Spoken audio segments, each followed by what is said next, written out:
Okay, Dane Rose here, week 39 in this year of exceptional growth and well-being. And I want to thank you for joining me for the entire 52-week year applying the 80-20 principle, ignoring 80% of what I'm saying to focus on the 20% that we each in our own way need to sift out of, wide beam and then self-select, wide beam, self-select. Honor your deity is what I want to focus on in this year, or in this week 39, later in the program, because it's a little bit more esoteric than a couple of weeks ago. Do it now.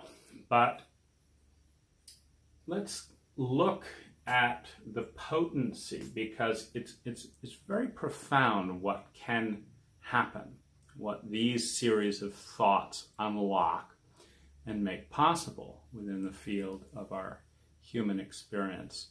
And I would suggest that this week, more than many others, offers the possibility to climb to the pinnacle of potential human experience, which is what life is all about.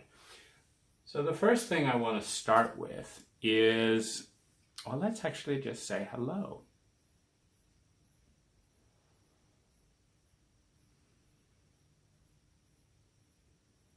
So in Thailand, I would say Sawadee Kap, or Sawadee. Well, as a man, I would say Sawadee Kap, whether you're a man or a woman. And if you're a man, you might reply Sawadee Kap. And if you're a woman, you would say Sawadee Ka.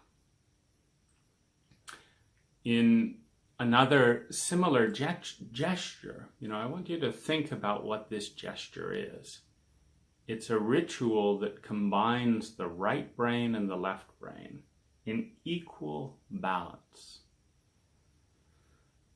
and honors not the animal in the other person, though that's obviously there. We're 98% indistinguishable from our animal ancestors, but the human being, the spiritual being, the conscious presence that is within the human body. I was just emailing today with Susan Blackmore, who has, she's an English professor, and I enjoyed one of her talks. But the gist of her talk is that human consciousness and human choice is an illusion. Well, that human choice is an illusion, because there's a study that shows that the reflex to begin acting precedes the conscious choice to decide to act, which would suggest that the choice to act is an illusion. And yet, as I was responding to the argument, I paused. I deleted a few sections of the argument, and I complimented her on publishing another book. I think it's wonderful that she is dedicating her life to one of the most unexplored topics, and definitely one of the, it's in that domain in science called the hard problem, because science, having elevated itself to this pinnacle of self-referential deism, meaning it's decided, a little bit like the Christians, that everything, that it is the only paradigm, that it is the highest paradigm, and that everything should be referenced through its paradigm to see if it has any value at all. And if it doesn't have value within the scientific paradigm, it has no value, because we are the paradigm. And every religion well, not every religion. Buddhism is quite generous. I'm in Thailand right now. So many of the fanatical religions and the fanatical elements within religion always seek singularity, the religion, the one God, the way. And science has taken a hand out of that book and is playing in Maslow's hierarchy of needs, the need to belong, having proven superior as a paradigm, as a thought-producing paradigm than many other things. It is bullying most of the other paradigms that are not able to compete with the scientific paradigm within the scientific domain to have no value. So it would be a little bit as if in the evolution, because there was a time, of course, when scientists were burned at the stake at the hands of the Catholics for heresy, because it didn't matter whether you were right or wrong. What mattered was the fact that in any self-referential dogma, in any self-referential program of thought, what matters is how does your story fit or conflict with my story? Now, this is a fascinating exploration when you have an invitation to move beyond either or thinking into depth perception, something I explored a few weeks back. But when you are in an either or paradigm, when you've decided that yang is, in the male chauvinist paradigm, definitely more valuable than yin, than the feminine, then the feminine must be judged in masculine terms as opposed to the masculine being judged in feminine terms. So, for example, in a masculine value hierarchy, beating the competition, as an example, in sales, is superior. This is a masculine goal, to obtain something through strategy to beat the competition. And in many cases, a masculine strategy, as Brian Tracy would say, a system, a clear sales protocol will outperform the feminine approach of an ad hoc, spontaneous, in the moment. Well, this is how I feel, and if I feel like going off, So this is similar in lecture protocol. I'm violating the sanctity of the narrow band focus of the topic. Honor your deity, and we're just getting out there and out there and out there into the meta. And this is unquestionably less effective within the masculine paradigm of time efficiency, which we're so enamored with. And so this is, this way of looking at things is underperforming within a masculine context. The masculine focus of get to the point. I completely understand. I've been raised in this culture. And yet, it's equally true that the masculine principle of efficiency underperforms in a feminine domain. For example, I'm a very masculine person when it comes to relationship strategy. And I can absolutely verify that when I show a woman the most efficient way to generate a state of deep love, to generate the state of clear wind to create a peak experience in a matter of hours that the vast majority of women, and quite possibly men as well, I haven't played that side, reject it on the basis that it doesn't feel right. And since they're entering a relationship on the basis of their feeling, leading with the feminine, the fact that it needs to feel right is more important to them than the facts that I am talking about. And so with my point is that just as first science was squashed by the church because a businessman, ultimately, it's because of capitalism. Science was squashed by the church because science did not preach the church dogma, because the church dogma didn't match up with natural phenomena. Now, as capitalism became more important than religion, which it's been doing for almost ever since religion was found. And they coexist as very odd bedfellows, whereas John Cleese would point out, you now find all these rich Christians and mega churches and all of that, and now success is good, but that's not actually was what Jesus was teaching. He was saying, blessed are the poor, blessed are the meek, not blessed are the rich and the.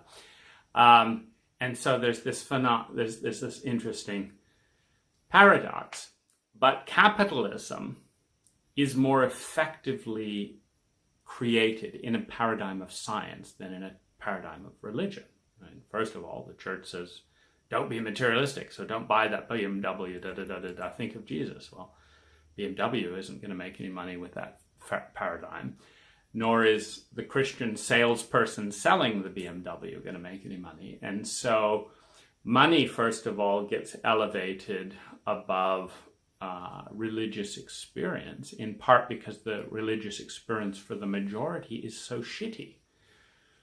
Go to a dismal hovel, give away some of your money, stare at a blind man on a cross, who isn't really there, who died 2,000 years ago, and be made to feel guilty, and then do it again next week. And if you don't do it, you're really guilty, and if you do it, you're a sinner anyway, and it's just not a great experience compared to a BMW, since the ascendancy of the BMW. And the sticking with the point thing, which so many might enjoy, isn't as fun for me as wandering all over the place, hence the length of these videos. And probably the smallness of the audience, since in a commercial sense, there's this tension between prostitution and commerce. Prostitution is becoming what the client needs you to be. I know all about this as a contractor. Becoming what the client needs you to be, so that they will pay you more money, and so they will choose you to give you their money to be what they want you to be. And what do they want you to be? They want you to be what makes them feel good, which is, one, being consistent, two, not upsetting them by a shock or a surprise and this and that and the other. You can just imagine how alarmed some of my clients are when, halfway into a $100,000 project, I let my roll drop a little bit and start having a conversation like this. I mean, I thought we were hiring a professional, staid, stoic landscaper who shows up at 8 p.m. and does this and does that and works hard and struggles and works to finesse the bottom line and da-da-da-da-da. And what have we done? Here he's interested in our marriage, telling our children about their sensitivity, encouraging us not to spend as much money on the driveway because we ought to do marital therapy. What have we done here? I thought we were getting a proper contractor. not a philosopher. It's upsetting to when the role comes off, just as upsetting as it is when we find that our Catholic priests have been using the veil of their role to molest our children, and that we've been going along with it, punishing the children so as not to create social unrest or tension within our dogma. It's a very, lost a little bit of the wind there, because that's such a sad area of our theocracy, of our way of navigating in the world. So I'll use that segue to come back to point number 1 in Honor Your Deity. And the first point is that every deity is man-made. And here's what I mean. So in the last 100,000 years, I'm told that anthropologists estimate that there are roughly, or there have been roughly 10,000 different cultural experiments. Zulus off in this tribe, Zulus off in this other tribe, Amazonian people here, the different sects of the Native American Indian, the different sects of Native American Indians 500 years ago, 1,000 years ago, 2,000 years ago, Aboriginal, that throughout history, that the social experiment, the semi-conscious and conscious effort to meet what Maslow would call the hierarchy of needs of survival, security, love, and belonging. These three things, these three drives in the hierarchy of motivation, because of the hierarchy of needs, lead any group of people to come together and in some form or another create a story about what's going on and what should be done about it. And depending on the complexity of that story and its integrity with the surrounding phenomena depends on how long it lasts. There's little pockets out in the middle of nowhere right now that have not been dominated and exterminated by Western culture, but that's a relatively short-lived phenomena. Because in our culture, we happen to value the production of things very highly, which turns natural resources into a commodity under the scientific paradigm of, nature has no meaning, no purpose, etc. It's all random chance. What's its good other than to be exploited? And in the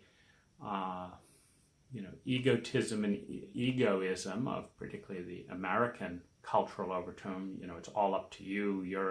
You're a success if you make lots of money and do what you want. You're a loser if you don't.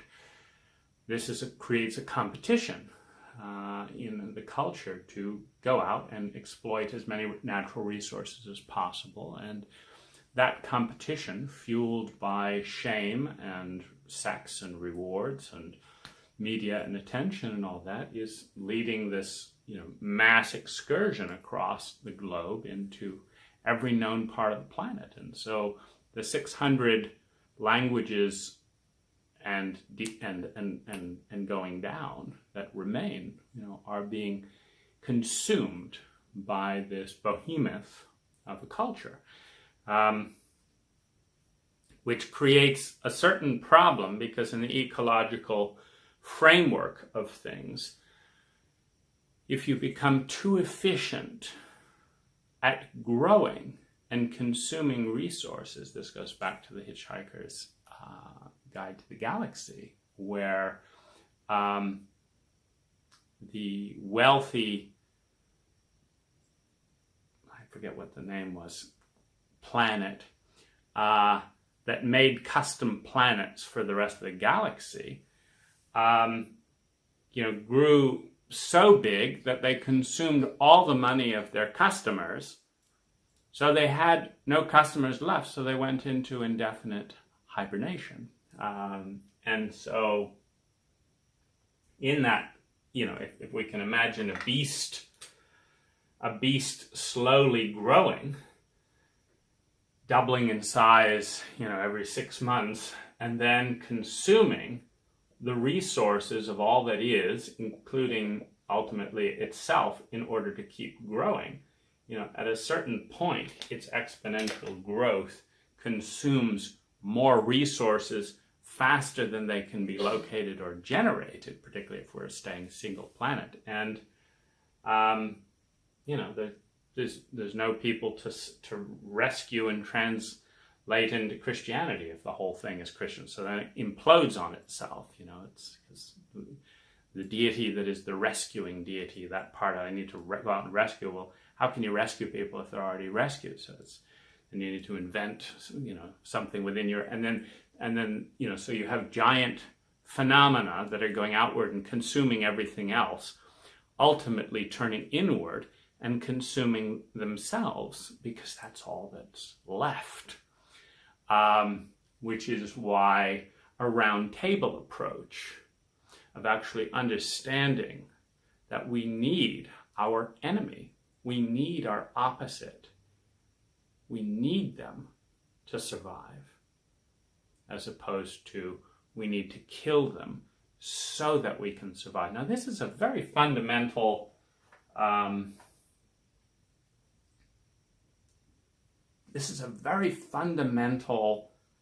difference in perception, because if we think that that which is opposite of us is the enemy and must be killed, but in fact it is the only thing stopping us growing faster than we know how to sustain, and thus keeping us vital. If we think that the gardener that is pruning the dead wood is the enemy, and if we could just shoot all those gardeners, then the plants would be happy.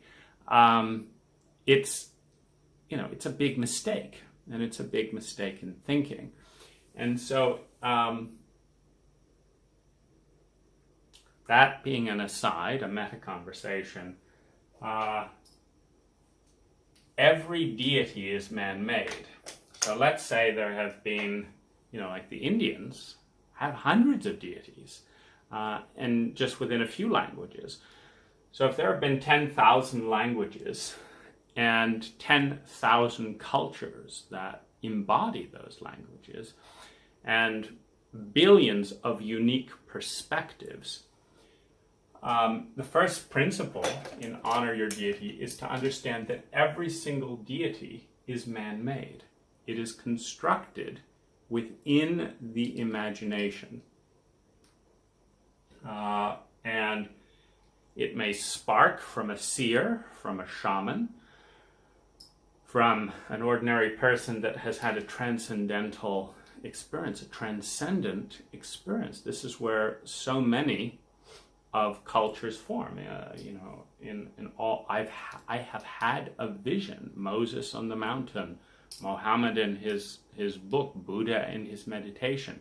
In every case, there is the space within each human being. There is the space and the desire within each human being to create a story that contains meaning and purpose, and that gives light to their relationship with all that is.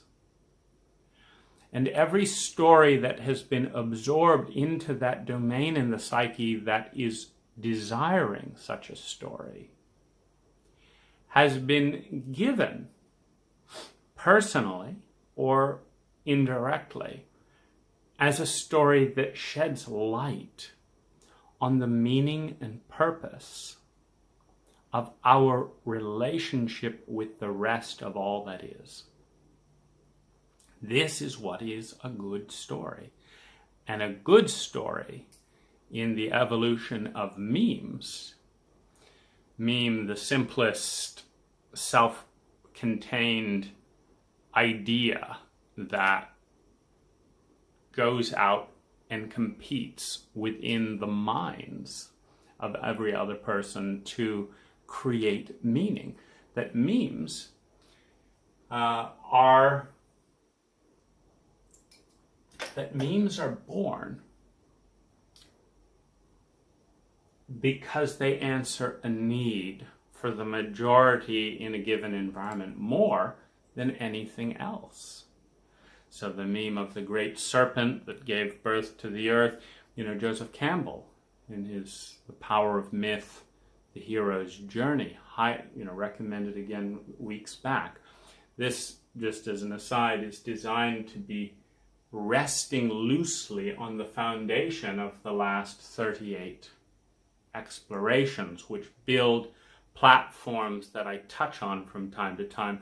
So we're building an edifice over time as these different ideas provide landing points for other ideas to be built onto them.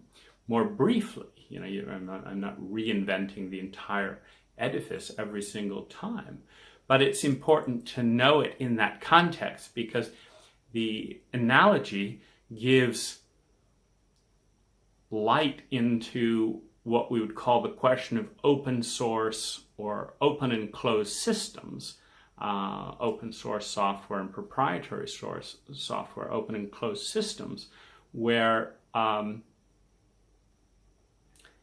in a paradigm that invites duality, that invites complexity, the fact that I can build an edifice out of 52 separate ideas in the paradigm of a year of high growth and well-being does not mean that you can't move a few yards to the south, north, east, or west and build an equally stunning edifice with 100 different components and ideas that have a loose or a very tight integration with one another.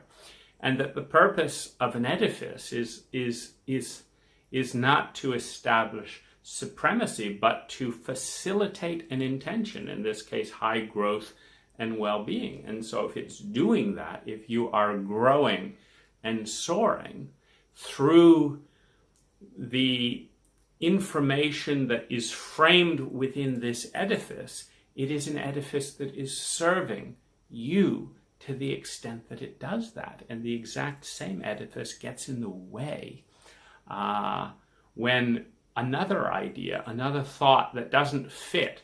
It's very much like architecture in a building. We have these wonderful Greek, column type structures, and then we have others, that build on top of that.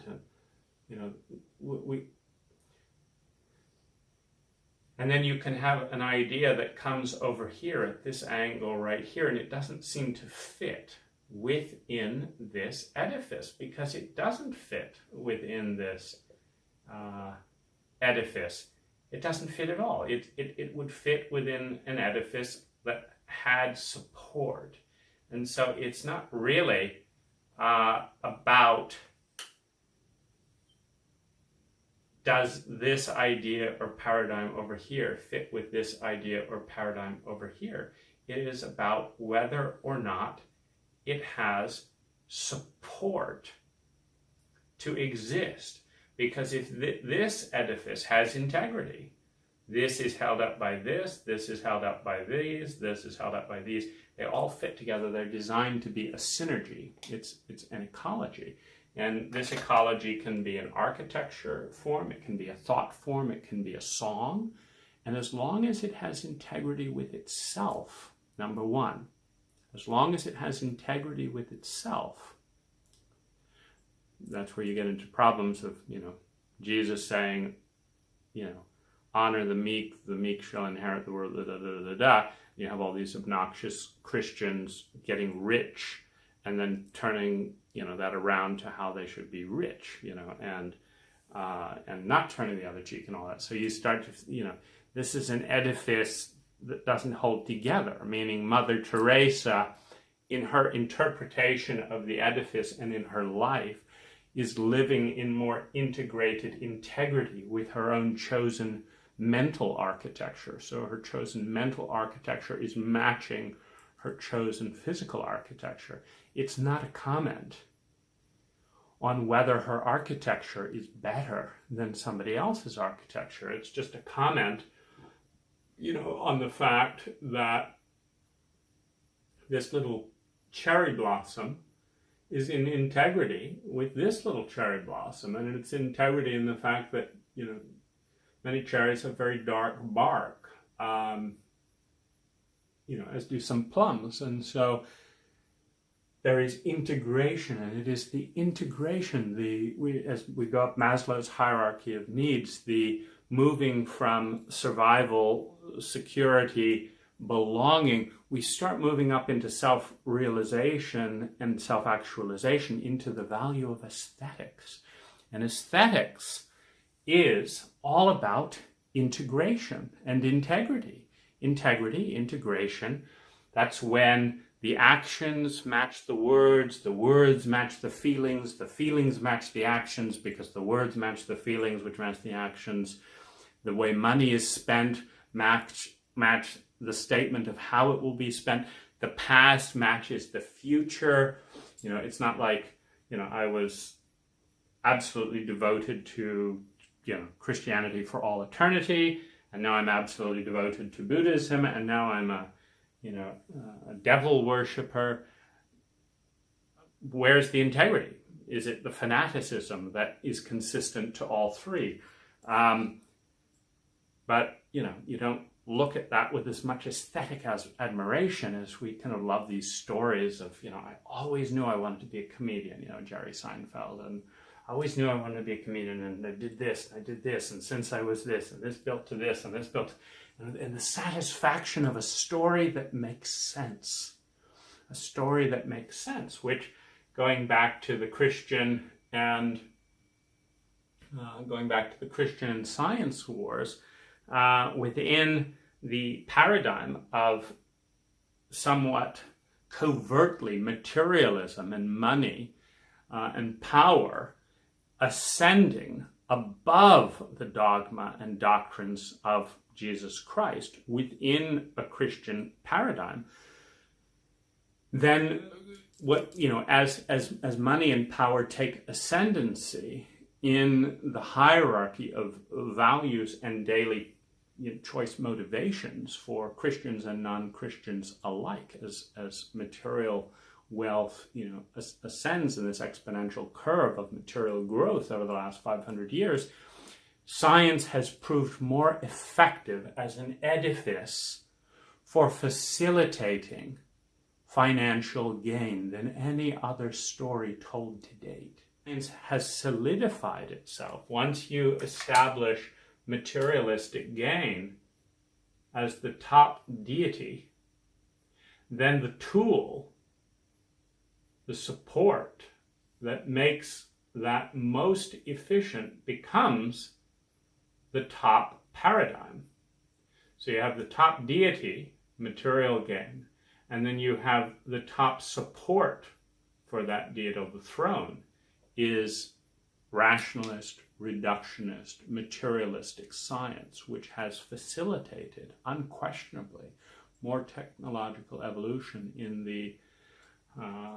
in the entire history of humankind. And the reason that we are conquering other domains and deities, right and left, as the West kind of grows out across the world, thankfully being met by China, because China is different. And if we understand anything, we would understand that, for example, the Russians did more for America than anything else, because one of the principles in the Latin word compete, to draw out the best in one's opponent, the data, referencing the scientific paradigm, goes back to supporting the fact that we perform better in a competitive situation, but the marketplace grows in a competitive situation more than in a monopoly. Sorry, Warren Buffett, who loves to find a monopoly hold in any company. He calls it a moat. So he's looking for a monopoly because that's a secure investment. But the growth in an industry always happens when you have free market competition.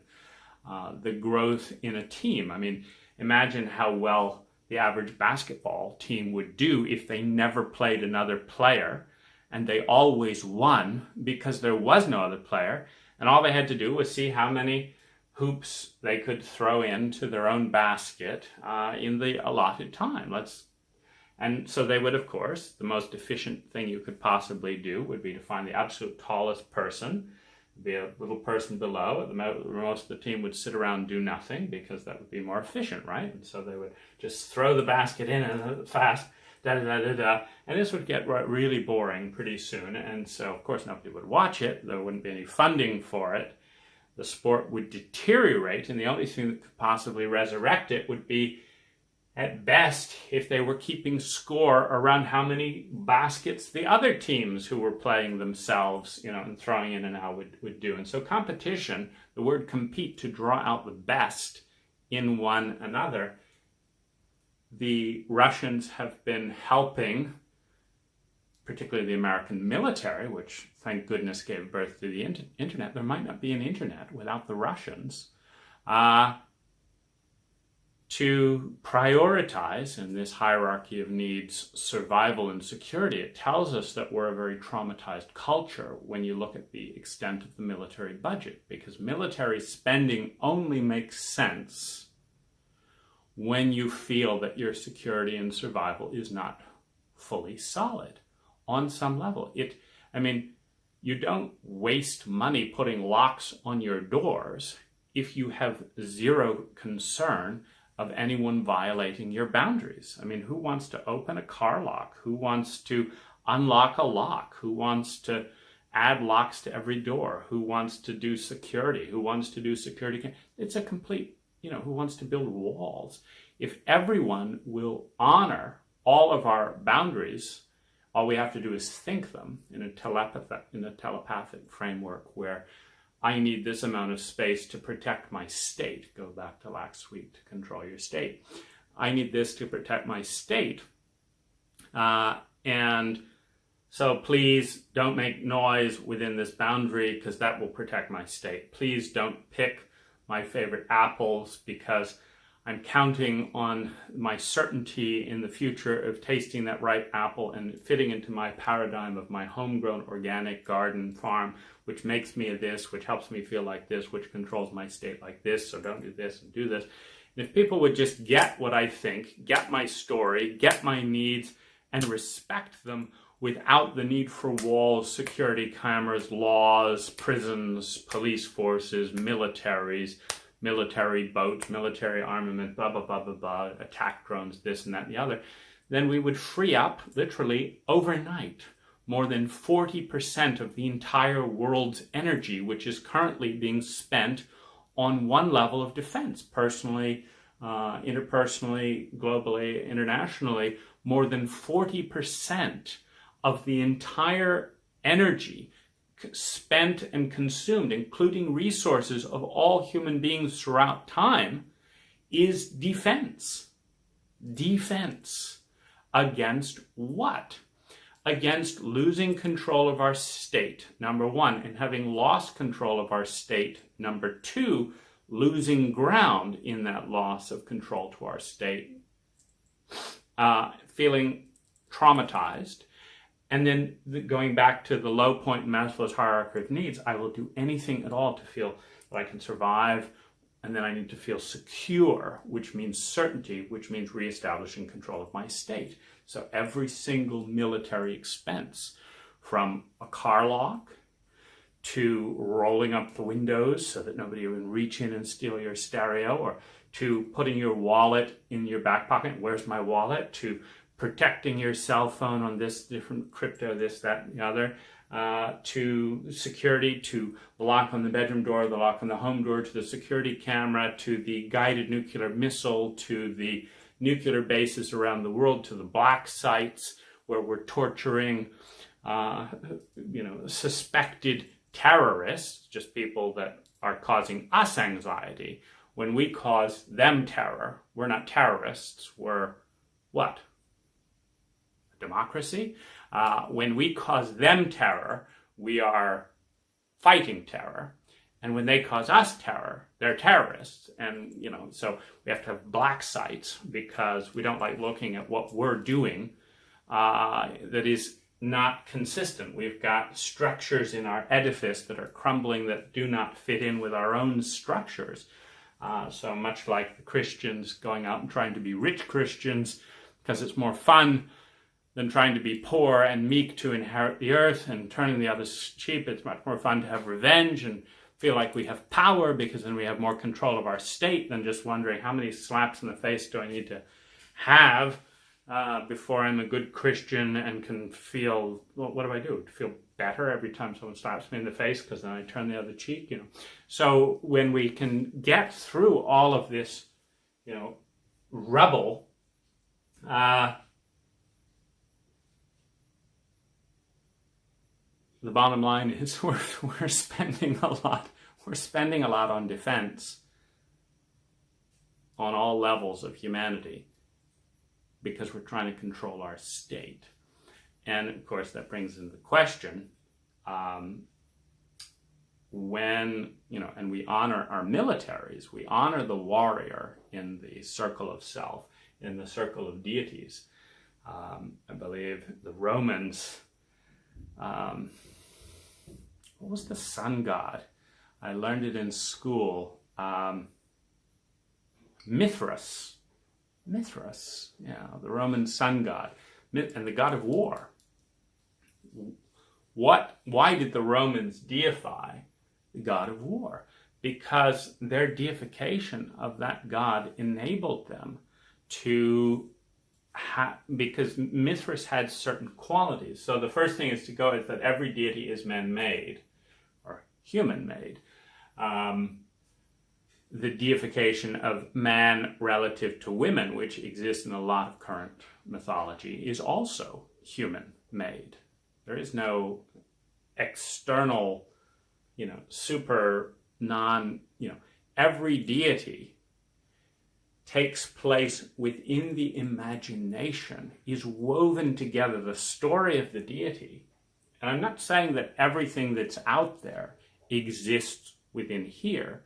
I'm saying that for it to become conscious, it must be assimilated within the human brain, within the human imagination. So every deity, including man, is human-made because it's part of this journey. We go out there, we have a transcendent experience, or someone in our cult at some point has a transcendent experience. And then what do? We concoct a narrative that makes sense within our frame of reference. So, there wouldn't be a deity in, ancient Mexican tribes for a computer, as kind of the ultimate knowing computer, because a computer wasn't existed. So if they perceive this expanse of vast transcendent knowledge that a number of transcendent human beings have had, they've gone out into this field. Some call it the Akashic Record, some people call it the mental plane, some people call it the imagination, but basically you go out beyond the state in which your human your human ancestry has said this is what you are. You break that shell of cooperation with your culture to agree to be this and not this. You go out there and you have this experience, as various mystics have had in many of the more than 10,000 cultures and languages and deities that we have reconstructed in our own minds as human beings. We have this experience, and we give it a name in a way that makes sense, because you for a meme to take on, for you and I to be talking about Jesus, that had to have been a meme that was explainable to millions and millions of people. In fact, more than 1 billion people had to be able to explain and understand what Jesus was for it to be a meme today. Because the first way that memes get killed off, and this is why, if we go back to an earlier talk, the majority has never been correct in the entire history of humankind. We can see this immediately when we understand that the memes that get killed off are never the most complex and beautiful memes, because the most complex and beautiful memes ever to be witnessed in transcendent states by any mystic throughout history, throughout time, in any language, today, in any psychedelic experience, or any other way of accessing the transcendent, the most beautiful and complex experiences any human being in recorded history has ever experienced do not translate into efficient memes.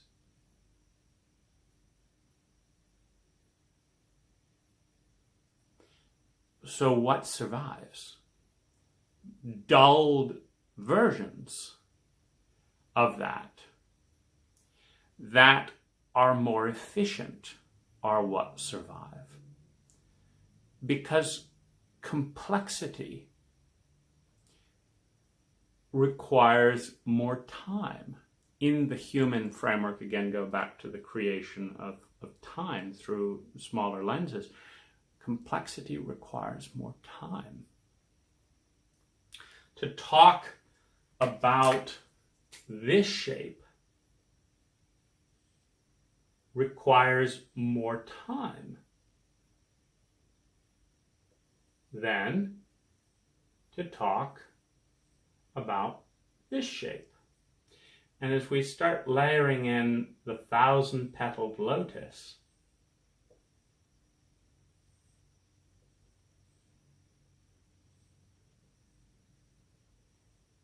so I mean, like, what takes more time and energy to communicate and draw a 1,000-petaled lotus, or to say you're a sinner, you're bad, do this, or you'll burn in a lake of fire, do this, and you'll be loved for all eternity? I mean, from a meme perspective, the latter requires a lot less energy and is more motivating.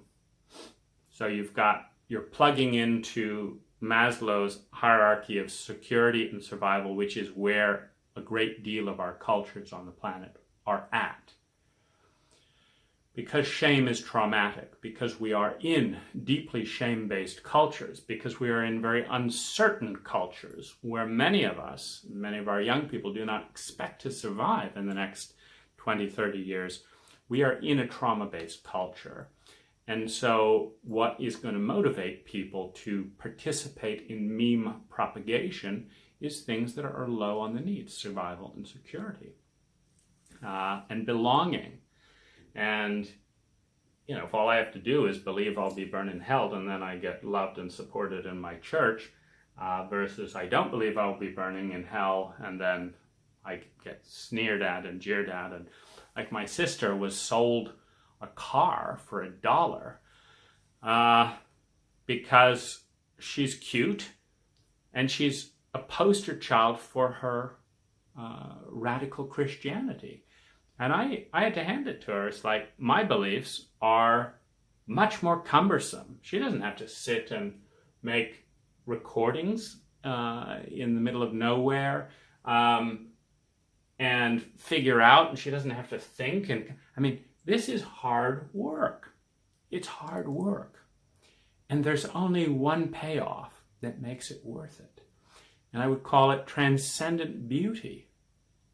Because if you go along with what everyone else is saying, it's very, very easy, and you get belonging, and you get security, and you get survival. I mean, all you have to do is join one of these churches and devotedly pay homage to the power structure of the church. And by and large, particularly in more affluent communities, they can't wait to make sure that you're a winner and all that. And because and one reason for that is the message has shifted to a competition in materialist values. So if we can prove that our church members are happier and have more money and are more loving, etc., than your church members or this and that and the other, then we can do it, And so, I was quite envious when it's like the ideas do not make a lot of sense. I can't, sanction the hypocrisy. It's just too crude for me to buy into, but it would be so efficient if my mind could be satisfied, because my sister got marital counseling. She got support. She got a car for $1. She got a network of friends. She met her husband. Her husband is compelled to stay with her as they have marital difficulties, because that's what the church says should happen. And then they get the support to do so. And so what she gets is a more competent marriage. She gets a greater efficiency because everyone's agreeing to the same dogma. It's much more difficult, for example, if everyone agrees to drive on the right side of the road, a dogma, it makes driving so much safer and easier than if everyone is inventing their own unique style. So there's this beauty of a meme. But in order for a meme to catch on and reach scalability, it's got to be crude enough that the lowest common denominator within the ecosphere in which the meme must cohabitate can understand it. That 6-year-olds can understand, do this or you will burn in hell. That 50-year-olds need to understand that everyone can understand it and that it works. The trouble is it's not very beautiful, and this is why in the history of humankind, the majority has never been correct. Because if we think of correctness as the pinnacle of our current known level of potential of evolution, that correct is, because obviously there are no absolutes, there is no perfect state. There's more correct than what was before. There's more beautiful than what was before. There's more complex than what was before. There's more intricate than what was before. There's more dimensionality than what was before. There's more beauty than what was before. And so if correct is on that continuum, the most correct thing will always be occupied by a minority. And the majority will not catch up with the correct in a bell curve until a whole bunch of infrastructure and changes have occurred that make supporting that, much more efficient than the current, the current meme. Like, we all know how to read. Reading, was more correct than not knowing how to read.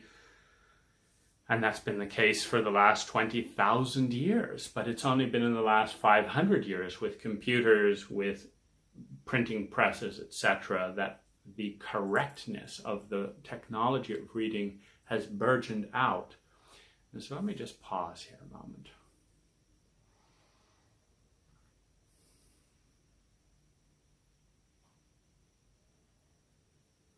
Okay, let's zoom in here. Every deity is man-made. There are more than 10,000 deities in human history. We become our deities over time. I'll just mention this a little bit. The Christian God, which has had a lot of influence on most of us in the West, was all-powerful and all-knowing, and sometimes all-loving. Now, we have chosen to honor that concept of a deity, that architecture of a deity, for about 2,000 years. And we are now in the information age, in which, if just about any of us went back 2,000 years ago with our Android smartphone,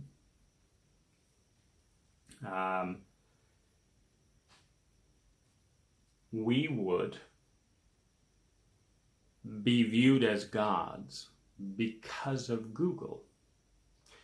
Because they would say, when's it going to rain? We'd look at the weather forecast and we'd say, well, not entirely sure, but looks like it tomorrow. And lo, it rains tomorrow, thanks to satellites and Google. And when are my goats going to do this? Well, based on your climate, your GPS, based on what I'm reading in Wikipedia about goats, it seems like this, and this. And lo, it is so. And then based on the human predisposition in the prophecy business to ignore failures and trump successes, making the most effective strategy for prophets, false or sincere, to make as many predictions as possible. And then people will forget the ones that didn't work and remember the ones that did.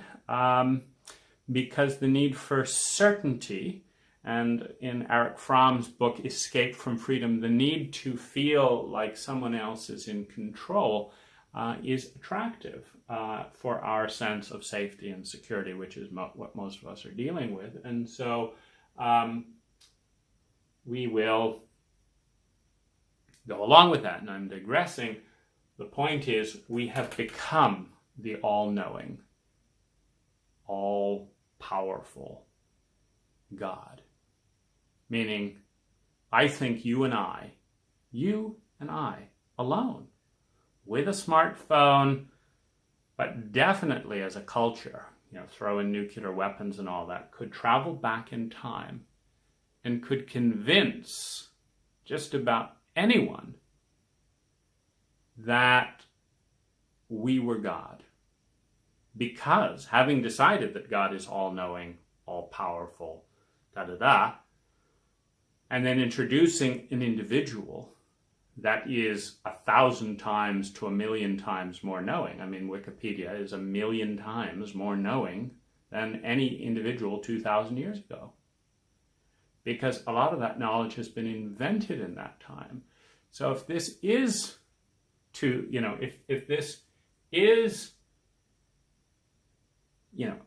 if just choosing a deity, and for example, the Thais worship Buddha, and the Thais are significantly more balanced.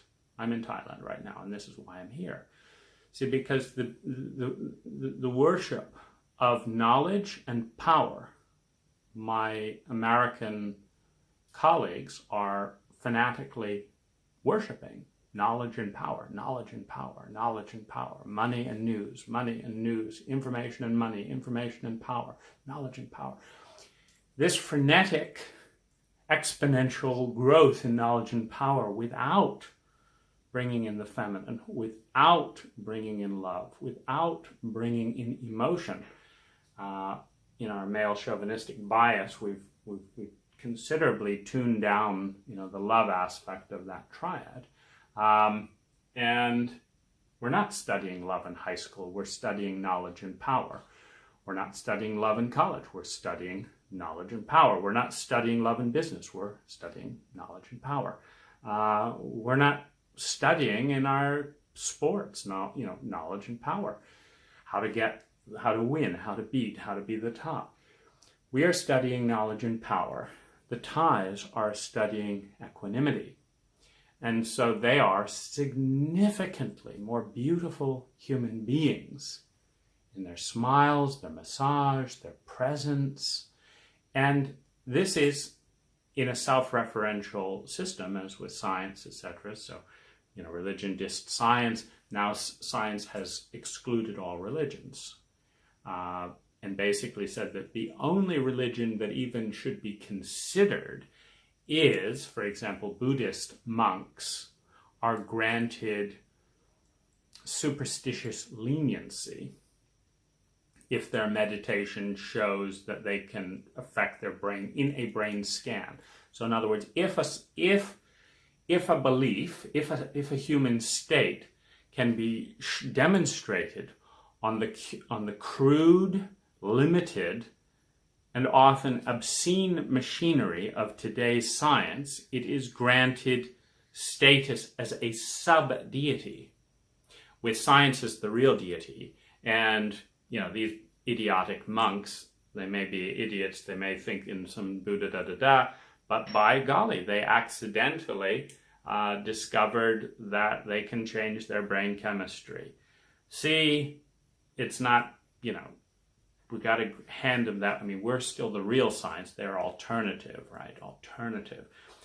Alternative to what? To the new dogma, the new deity, science. Science that, like every other religion in history, puts itself on the pedestal. And as soon as it gets the power, in the male chauvinistic paradigm, you don't share power. In the matriarchal, feminine principle, it's about sharing. My girlfriend is 100 times better at sharing than I am. It's her culture, it's her femininity, it's her nature to do something together, to include, to share. And it's not, within a male chauvinistic paradigm, the nature for the Catholic Church to share, the Muslims to share, the Buddhists share, they're more feminine. The Buddhists share. It's beautiful. It's so lovely to be around people that don't think they're right. And I, of course, think that I'm right. So it's a sticky thing, male chauvinism. The idea at the core that there is one way as opposed to many ways is the root of male chauvinism. It's the root of the masculine principle that narrow beam, strategic, get to the point, efficient focus is innately better than wide beam, community sharing. And so, this is one gesture towards femininity, democracy, the sharing of the vote. But even that, it took women up in arms. 100 years ago, if male chauvinism had had its way, women would not be voting in the United States. So it's very sad. But we become our deities over time. Every deity within the human probability field, as well as every demon within the probability field. I would say that we become our demons over time. The demons that we worship, we become them over time. What we've been obsessing a lot about is shame. And the obsession with shame is bringing the culture of the West. Shame is more and more in center stage because, what movie gets the box rating? What movie gets the highest TV rating? It is shame. Reality TV is rated highly for one reason, and it is shame. So we become our demons and we become our deities. Every demon and every deity is created in the mental ecosphere of the human psyche as a representation. Meaning, if I go out and see the sky, I have a human experience of something that's out there. Now, the word sky is man-made. The color blue is man-made. The color white is man-made. The word cloud, it's all man-made. And so the way that I know that I've seen the sky is I say it's blue, it's got this, that. There's an ineffable presence, though, when a baby looks at a sky and cannot speak. They have an experience that is much bigger than our definition of sky. And you can see that by the complete dimensionless lack of wonder that you and I have when we look at the sky. we immediately feel like we understand it all because we've got words for most of its chemical components. And yet, I would say that a baby has a bigger sense of self and out there than we do, because the baby's consciousness, before it has been segmented into language, has a right brain, left brain experience that includes not only the electron, which is the word, but the space between the electron and the proton, the space, which is the presence, which is the right brain. And so when we get trained, we cultivate the left brain, we emphasize the masculine, which is the particle. We lose the sense of space, the energy contained within the words, which is the feminine. And we don't know what we've lost, because when we define any self-referential system is a closed system. Science is a closed system, Christianity is a closed system. When parents say, because I said so, that is a closed system. The child says, why? Because I said so. That's a closed system. All you have to look to is, do you say? Now, when the parent says, I think this is better for your health, this is an open system, because then the child can go online and do Google research about health and can pose an opposing position to the parent on the same principle of health. Well, parents and authority figures, environments in any situation do not like the inefficiency of debate and balance, or acknowledging the equality of their enemies. Enemies, really their allies, their competitors, the ones that bring out the best. So they go out and they just shut the system down. The speed of light in Rupert Sheldrake's big debate with the scientific community was arbitrarily fixed after going up and down over most of the 20th century and not converging in laboratories all around the world. But the constant was necessary for Einstein's theory to work, for integrity of the edifice being constructed within science at that time. The constant of the speed of light had to exist, so they manufactured it in an unscientific way by committee. It was politically determined to be a fixed constant. And Rupert Sheldrake, much like Galileo, is now cast out of the scientific community. He's one of the most intelligent scientists on the planet today, with significant credentials, and he's the only scientist in history to be banned in a TED Talk for political reasons. And so this is why I say it's all man-made. It wasn't science that banned Rupert Sheldrake. Science would suggest that his theories be looked at scientifically. But when you're dealing with the politics of science, you just, much like the whole bullying consensus building around global warming and stuff, the heretics that are actually insisting that we look at global warming scientifically, neither for or against it, just acknowledging that there's tension from different bits of scientific data that is being overlooked in order to create political consensus based on human belief. And this happens all the time, which is why the most biggest irony of all is it goes back to, not only is science sitting on this self-referential perch that is constantly claiming more land than it can, than it is rightfully allowed by its own principles. You will have all kinds of scientists who are absolutely certain that there is no life after death, as opposed to being uncertain because it has not been proven one way or another. When they go into certainty, they are violating their own principles. They're sticking a big steel beam right through the glass window of their main edifice, and it doesn't hold up very well. It doesn't look very nice. It's not very aesthetic to have a scientist talk about reason and debate and this and that, and everything should be proved and nothing should be said one way or another without hypotheses that are confirmed and proved. And then they go right out and say nothing exists beyond this. And it's like, well, where's the proof? Well, it just doesn't. We all know. So you're political in this area. You're political and dogmatic in this area, but then you want everyone to believe you're completely objective. It's like, it doesn't hold up. Every deity is within the human probability field.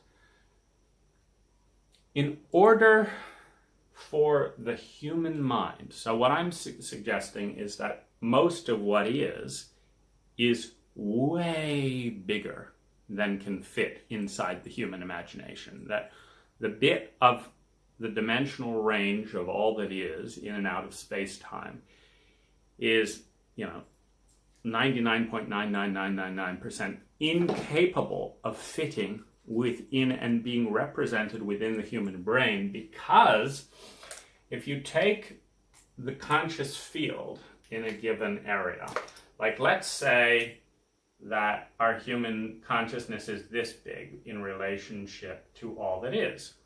Well, if our human brain intersects with this one column, which might be in an entire multiverse within the multiverses of all dimensional experience, it can imagine that bit of the column. But it can never experience the entirety of the structure. To do that, it must be bigger than the structure by getting perspective. But if it's embedded within the structure, if consciousness is a limiter, that you only see what's coming through your five senses and what you tell yourself about that five sense representation,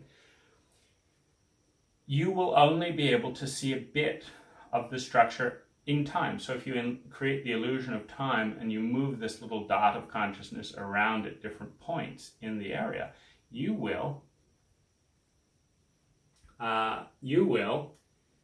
be able to see this bit and then later this bit, and you won't be able to see them at the same time, so it will often create this either-or tension. But you will never be conscious of the entire shape of the entire building at one moment. Which means that 99.9% of all that is not even capable of being stepped down and represented within human consciousness. Now, what is stepped down is the bit that is representable, meaning the brain's story, the brain's image, the brain's language of the 10,000 languages we've created. For example, when we say snow, it's not very detailed, is it? The Eskimos have 400 words for snow, but you and I don't know them. We have wet snow, powdery snow, blah, blah, blah, blah, blah. But you're not going to see something that an Eskimo is going to see who has 400 words for snow. Your language and consequently your imagination is too small. You haven't developed it. And I would say, if that's happening on this planet and we're dealing with a multiverse, it's a cinch to say that the majority of things cannot even be rendered within the technology of this culture's idea of a human consciousness, within the technology of mathematics, within the technology of science or religion, or etc. It cannot be rendered within those tools when it is significantly bigger than the tools used to render it. Any more than you can sculpt an entire cathedral with a bit of pliers and a wrench when the cathedral isn't built with bolts, it's built with stone, and the wrench doesn't carve stone, it bolts. And so it's outside of the set. Set theory suggests that we will never be able to fully understand a set till we're outside of it. We're outside of 99.9% of what is. Now, the reason this is important is we have this statement, if you believe it and see it, you can create it. This is one of the tenets, Zig Ziglar and Norman Vincent Peale's Success with a Positive Mental Attitude. what I can see and what I believe I can achieve. There's a lot to that, because what we are seeing and what we are believing is by definition smaller than our imagination, which is our imagination. It's not the imagination. It is not the rendering software of the entire multiverse. It is ours. Your and mine, watching this, piddling, basic 2.0. I mean, it's the first little computer. It's piddling. We have a human brain that is the equivalent of a 1 megabyte hard drive with, a 0.1 megabyte bit of RAM using basic software. That's our brain in the context of the multiverse. So the trouble is, there's all kinds of software programs on the market floating around. There's all kinds of paradigms. There are all kinds of mental emotional memes. But we can't run them any more than you can run Windows 95, Windows 3.1, Windows 7, Mac, this, that, and the other. I don't use Mac, so, But I'm sure you get the picture that for about 40 years now, every single bit of software that is made today will not fit on what was a top-of-the-line computer when they were first coming out. Which means that the only software that will run on a 1 megabyte and 0.5 megabyte hard drive is simple enough programs that will fit on that hard drive. Well, the only programs that will run in our hard drive are programs that are a speck of a speck of a speck of a speck of a speck of a speck of a speck of a speck of a speck of a speck of all there is. And that's a very tiny program. Now, the question then is it reasonable to say that since it is our program, that anything we can see and believe we can achieve with enough time and with enough support? I think so. Anything we can imagine we can achieve with enough time and often with enough cooperation. I drew this flower petal here because, in a culture that deifies the individual, let's say this is us, one person, separate from all the other people. There are things that can happen with a configuration of an individual that are very limited in scope. When you start creating a corporation of thousands of individuals, a government of thousands of individuals, a family of 10 individuals, a community of thousands of individuals, when you start creating countries of millions and hundreds of millions of individuals, you have the possibility of aligning this individual technology in a pattern that is potentiated.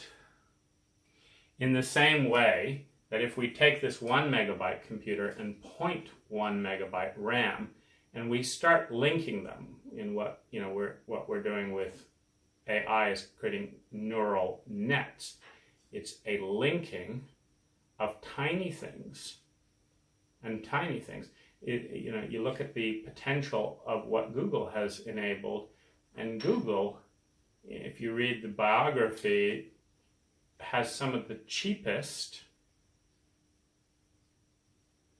hardware on the planet. Like, Google's idea was to buy 3 of the crappiest hard drives anywhere on the planet based on price. Google is a big cheapskate when it goes to buying land, this, that, and the other. So Google's whole philosophy is buy stuff, and it hides that it's Google.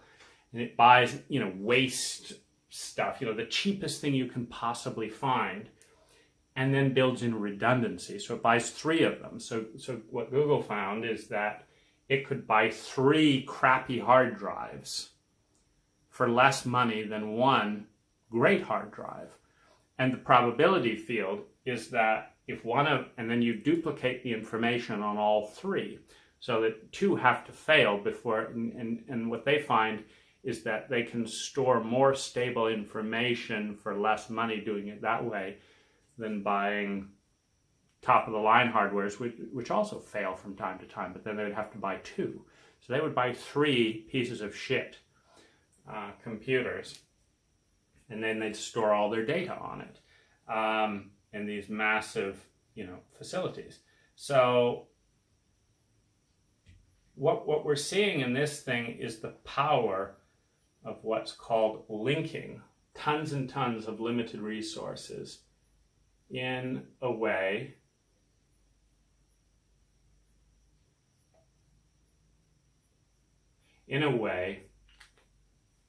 that creates synergy. Synergy, when the sum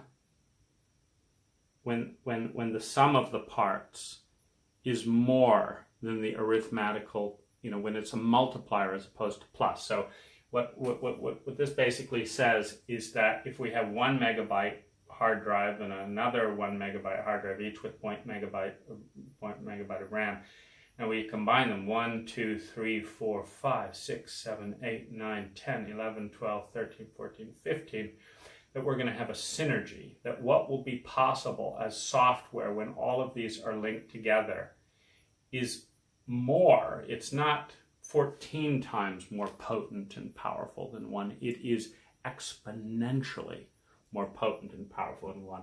That when you organize individuals into a lotus flower as opposed to these lone petals, that you can create something that pushes the edge of human evolution, that the 1,000-petaled lotus that one participates in pushes the edge, brings in a state of awe, brings in a state of wonder that cannot be done alone. But to do that requires vision and technology and protocol that, for example, computer technologists, if they just welded them together as opposed to connecting the wires, it would be absolutely useless if they didn't run any good software on it. So it is this attuning to the orifice of transmission, the orifice of calibration and measurement, which is what so much of our Western consciousness is. What we can measure, what we can name, what we can number is our science. And so when we attune, that's our consciousness, it's our sense of reality. If we can't measure it, if we can't remember it, organize it again, and do it consistency, we say it's not real. People see UFOs all the time on unidentified objects. Well, they don't repeat. So we say they're not real. It's that simple. So we define reality by what we can consistently measure. And when we say we, the scientific majority. The majority of the new dogma, and as we know in paradigm thought, in paradigm theory, the majority has never been correct, which means that right now on the planet, there is a very tiny minority of people that have the bleeding edge of our future in their hands, and that everything that the majority is representing right now is in the way of that achieving ascendancy. And we also know that the political system, the need for certainty, the power structures that are corrupt at core to sustain themselves rather than becoming transcendent, because we're dealing with a human being population level that in Maslow's hierarchy of needs is down in security, survival, and belonging. So you'll have a Richard Dawkins more interested in being popular in the majority than being scientific. because rationalist, materialist, reductionist science is more popular today than, for example, Sheldrake's material. And so you'll have Dawkins given a chair in kind of top science in England with a completely flaky theory, I think it's string theory or whatever, that's completely speculative, but that's fine because it's within the materialist framework. But you'll have him overstepping his authority right and left to deny stuff unscientifically, and this is, of course, completely boring. It's like, I mention it, but it's simply to understand that when we as a culture are still dealing with realities where people from power are falling all the time, dictators are falling, governments are falling, countries are falling, individuals are being raped, individuals are committing suicide, individuals are being lied to by the governments, individuals are being lied to protect corporations, retirement funds are being embezzled. So in this kind of a culture where we have not cracked, in Maslow's kind of thing, the basic needs of security, survival, and belonging, meaning that very few of us have absolute certainty around our security, our survival, and belonging in this dynamic, the majority will be clung to by a majority, meeting the need of belonging at the very least, and security, because people tend to punish. Why was Salman Rushdie almost killed by the radical Islamic factions? Because he was challenging an existing dogma with something that was outside of the dogma, a heresy. So in certain, depending on the country, there are still areas where fundamentalist religion is practiced, meaning the Muslims actually have significantly more integrity, praying 5 times a day, stopping. They actually do what they say. And so they've got a more beautiful integration of their building within, than in many Christian factions where, the meek will inherit the earth, the poor turn the other sheep. They're out killing people. The Christians have been responsible for a massive slaughter, murder, torment, rape, pillage, killing millions of people in the Dominican Republic Islands for gold, for the Catholic Church. It's just barbaric horror, hypocrisy. So we have within cultures that are still dealing with security, survival, and trauma, because belonging is actually part of survival within the shame mechanism and within the need for group acceptance to be safe, we're as mammals are herd animals. Until we have stability on the planet and or in our country, with security, survival, and belonging for every single human being, trauma will be one of the key forces. And trauma deals with irrational fight, flight, freeze protocols. It deals with a whole variety of mechanisms that are neither scientific or anything else. They are trauma response mechanisms. And science itself is not outside of that, because it is being occupied in minds of scientists who are themselves dealing with security, survival, and belonging issues. Many scientists in the traditional concept of nerd in the Western thing do not feel deep love and being loved and safety in that. They don't feel accepted. They don't feel a part of community, which means to some degree they will be dealing with trauma, which means to some degree they will be dealing with irrationality, which means that's when you get into dogma, when you're dealing with fear. Trauma is a deep reptilian response within the reptilian brain. And scientists have a reptilian brain as much as anyone else. So just concluding this, I believe that given how limited our imagination is, that it is indeed possible for a human being over time, and with enough collaboration with other fellow human beings, to realize every single thing we can possibly imagine, that there is actually an integrity, that what we can imagine is at the outer limits of what we could realize with the right technology and the right cooperation, which means that we can build 1,000-petaled lotus if we have the full cooperation and technology of 1,000 people and to assemble it.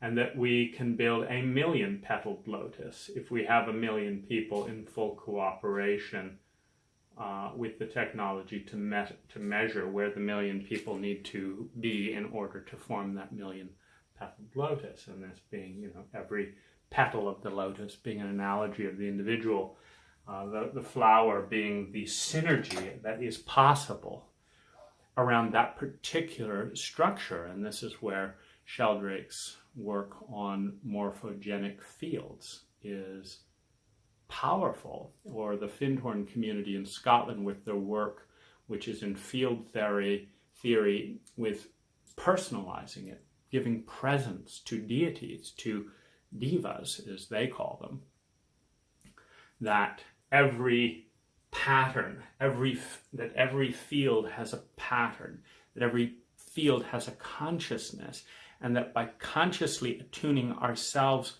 to the patterns in play around us, we become part of something bigger than ourselves, moving from Maslow into security, survival, and belonging into transcendence. And that this is where the human potential, this is where creating heaven on earth becomes possible. So what does this mean for you and I in a practical daily sense, if we just come down into this little bit? Because what we usually have is 2 or 3 petals. Like, I feel very lucky that I have my sweetheart.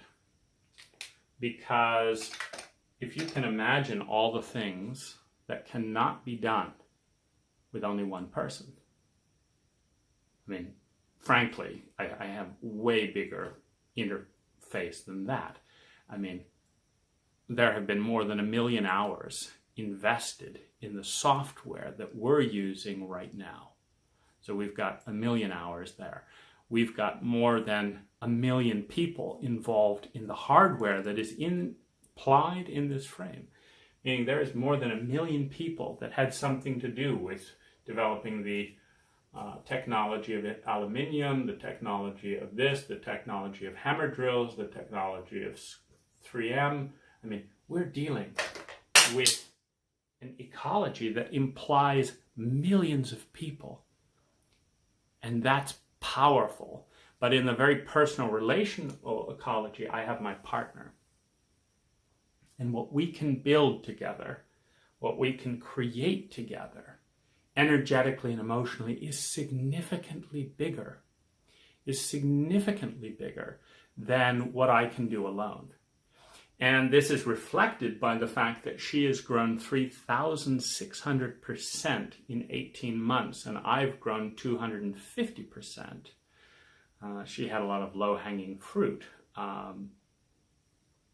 where, I'd come into the relationship doing $250,000 of therapy and experimental stuff and reading 100 books a year and blah, blah, blah. So it wasn't as much low-hanging fruit, but what we created together led to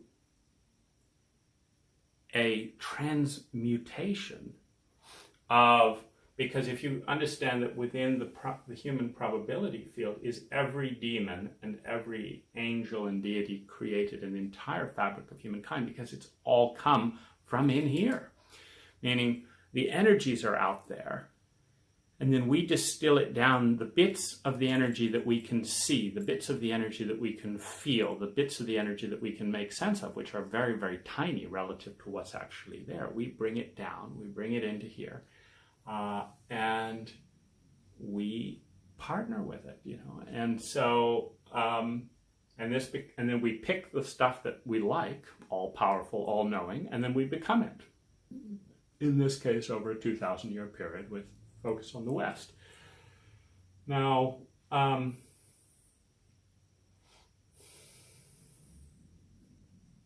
many, if not most energies, or many, if not most patterns of energy, require complex participation that is beyond the individual level, which means that the vast majority of everything we ever want to realize and co-create will require cooperation and participation with other consciousness and other human beings to realize it physically. Now, this is a very important thing because in prayer, in meditation, in rituals, in magic and mysticism, most of the energy in those kinds of dimensions is not physical. You know, as in the Christian curse of the golden calf, don't worship the idol, worship what is behind the idol. Don't worship the Porsche, worship the glory and abundance of nature that can create everything under the sun, including Porsches, and use it as a stepping stone into the wonder of what's there. In this sense, it guides us towards participation. And I'll just complete a couple of these other things. Personas are the vehicle for embodying a demon or a deity. A demon or a deity is just, we tend to identify ourselves as kind of this mid-ground. And in a dualistic paradigm, at the very beginning of our edge, that we call that a deity, a god or goddess. At the very far behind, we call it a demon. So it's really just the continuum of evolution. And whatever it is that is the most unevolved, kind of farthest backward of where we think we're coming from, we call that a demon. And at the very edge of our capacity to imagine, we call it a deity. And the sad thing is that, in some of the older religions and things, we have been growing over the last 2,000 years. And so, but the deities have not been growing, meaning we are already more powerful and knowing than the Christian God was presumed to be in real terms, because the typical person 2,000 years ago couldn't imagine that titanium existed. So couldn't have the imagination to say God knew about titanium, because they didn't know. I mean, that there was titanium, so they didn't know that their God could know about titanium. So, so we've already surpassed that sense of the mythological sense of the deity, which is one of the reasons we've lost our awe for the deities, because we've grown and we haven't grown our deities. The deity, the position of the deity, what's supposed to make this sacred, is that this is at the very limit of human imagination. And in sci-fi, which is kind of within the science deity, we're now looking at the very edge, and we have grown our science. And so this is the new deity. Can we imagine a colony on Mars? Can we now imagine a new space thing? The reason Elon Musk is the new hero is that he is pushing the limits of imagination for Martian colonizing. And within a scientific materialist paradigm, anything that grows the scientific materialist paradigm, that makes something more certain, good for trauma, that has consistency, good for a sense of aesthetic. So the admiration that goes to Elon is the money, the power, the knowledge, the consistency, the sense of service, the sense of cooperating with many people, the sense of integrity, since he was 11 years old and dreaming about wanting to take human beings to Mars. This is the process in which Elon went from the deity. NASA was the deity for Elon when he was 11 years old, but by the time he was 20, 30, etc., realizing that NASA had no plan. So his dream going to Mars, his current deity, NASA, was not capable or showing any sign. There wasn't even a plan, let alone action, to go to Mars in the next 50 years.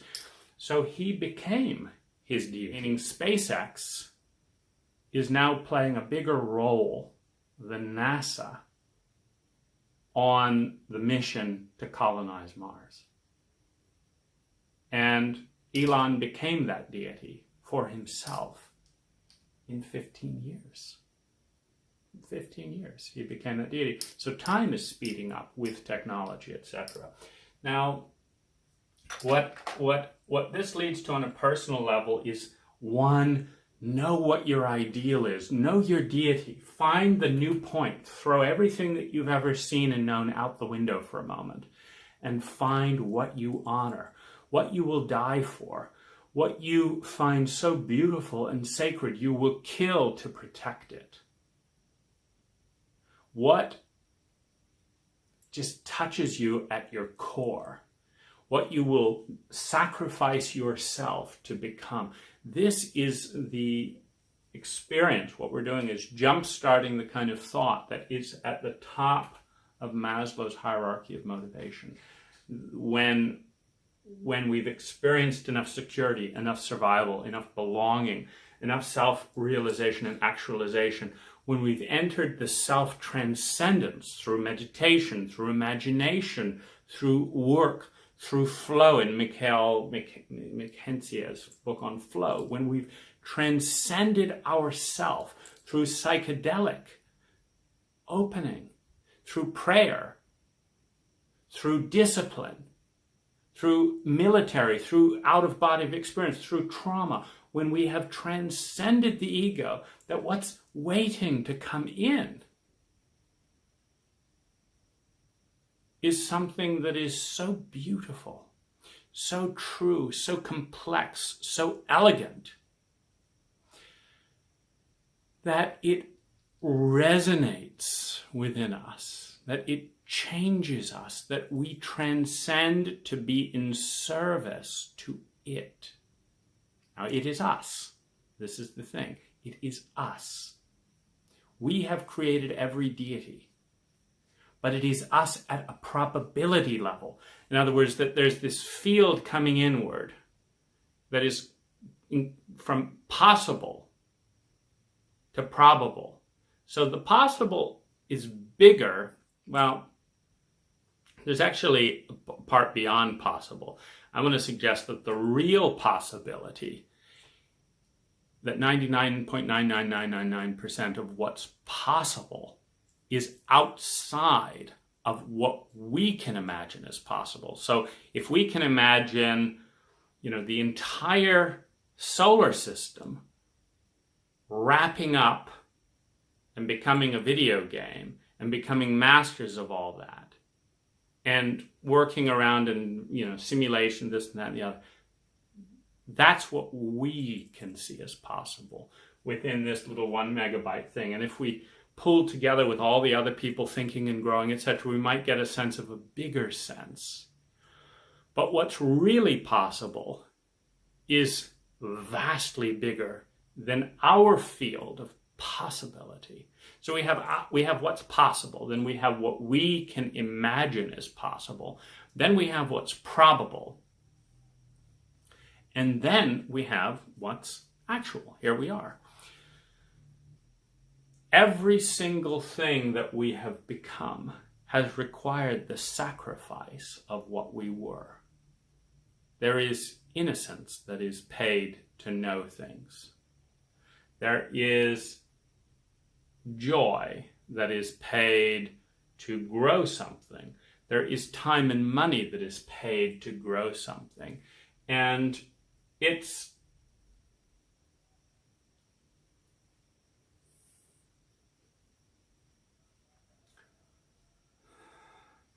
not until we've dealt with security, survival, belonging, and then start the process of self-actualization. And then we try and become all that we are, right? This is me. I'm going to take the perfect me. Like, I don't like my hair. I'm going to do this. I'm going to do this. I'm going to improve who I am. But when we enter Maslow's hierarchy, where the primary motivation is self-transcendence, this is the point where we're ready, where we've received enough support in the environment to give up everything that we were, to sacrifice our life if necessary, to honor something that we hold sacred, because it is more beautiful than we are. See, this is the point where the self moves out of the individual and says that because the world that would occur by my death is more beautiful than the world that would occur by me holding on to life, I give my life willingly. I give my life willingly to create that beauty. I give my life willingly. And this is always for something that is at the edge of our imagination, but that we identify with enough, that we identify with it more than we identify with where we are. And so this is the noble sacrifice. This is what makes it sacred, is I will cut off my own arm to feed that which I admire more than myself. I will give of my money to honor this nonprofit, which is doing something that is bigger than me. I will weaken myself to become something more. And this is self-transcendence. Transcendent in the sense that this is me to honor what? The deity, which is also us. See, this is the thing. Every single deity and every demon is man-made, is human-made. But it's as if we're recycling our Toyota and we're giving of it. We're giving the Toyota to the fire. And what we're receiving back is a Porsche, is a Lamborghini, is an electric BMW.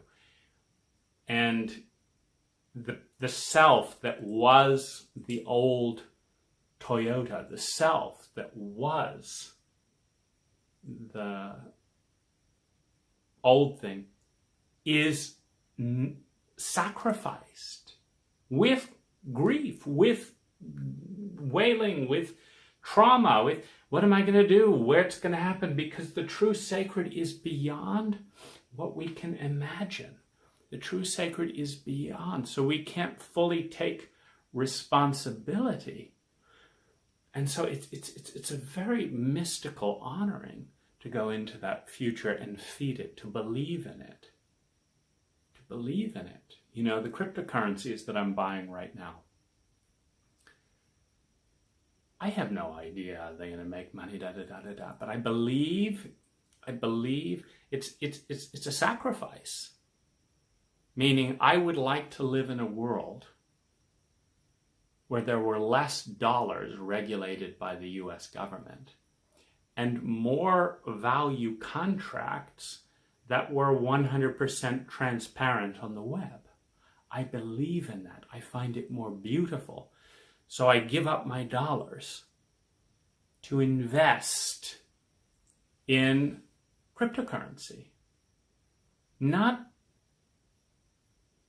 because I understand it fully. Not because I have control of it. Not because I could lose everything. But I do it because I believe.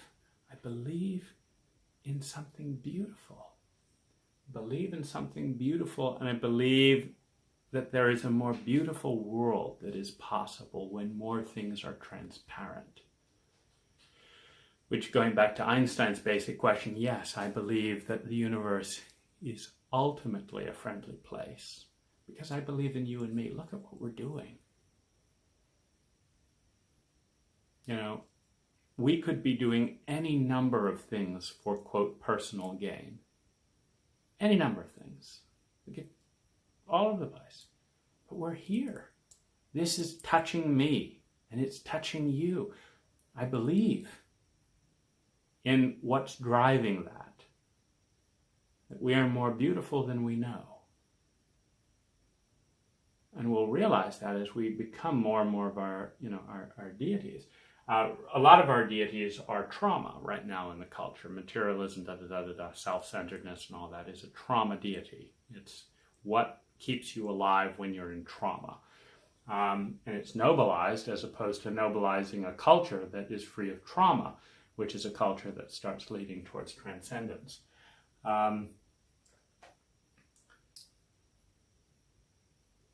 So what are your deities? What can you imagine as a deity in all your fantasia? What would you create? I mean, is it, do you want to be a Thor, a Mithras, a sun god, a Titan? Do you want sexual slaves? What's the edge that you can believe in that is really what is beautiful, good, true, right to you? What is that? What is that? Because we are becoming what we deify by everything that we do. And every single deity, if we look at this as a continuum, is medicine for a state. You can look online or in pornography and you can see there's a lot of deification, for example, of power over.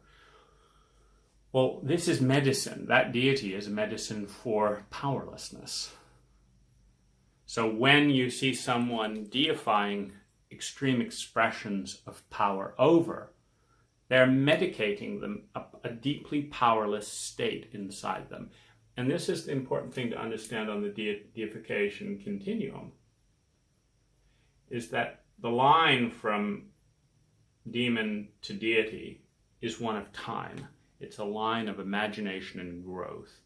That there was a time when the Old Testament God, the man that would send people wandering around the desert for 40 years for all kinds of crazy, dumb reasons.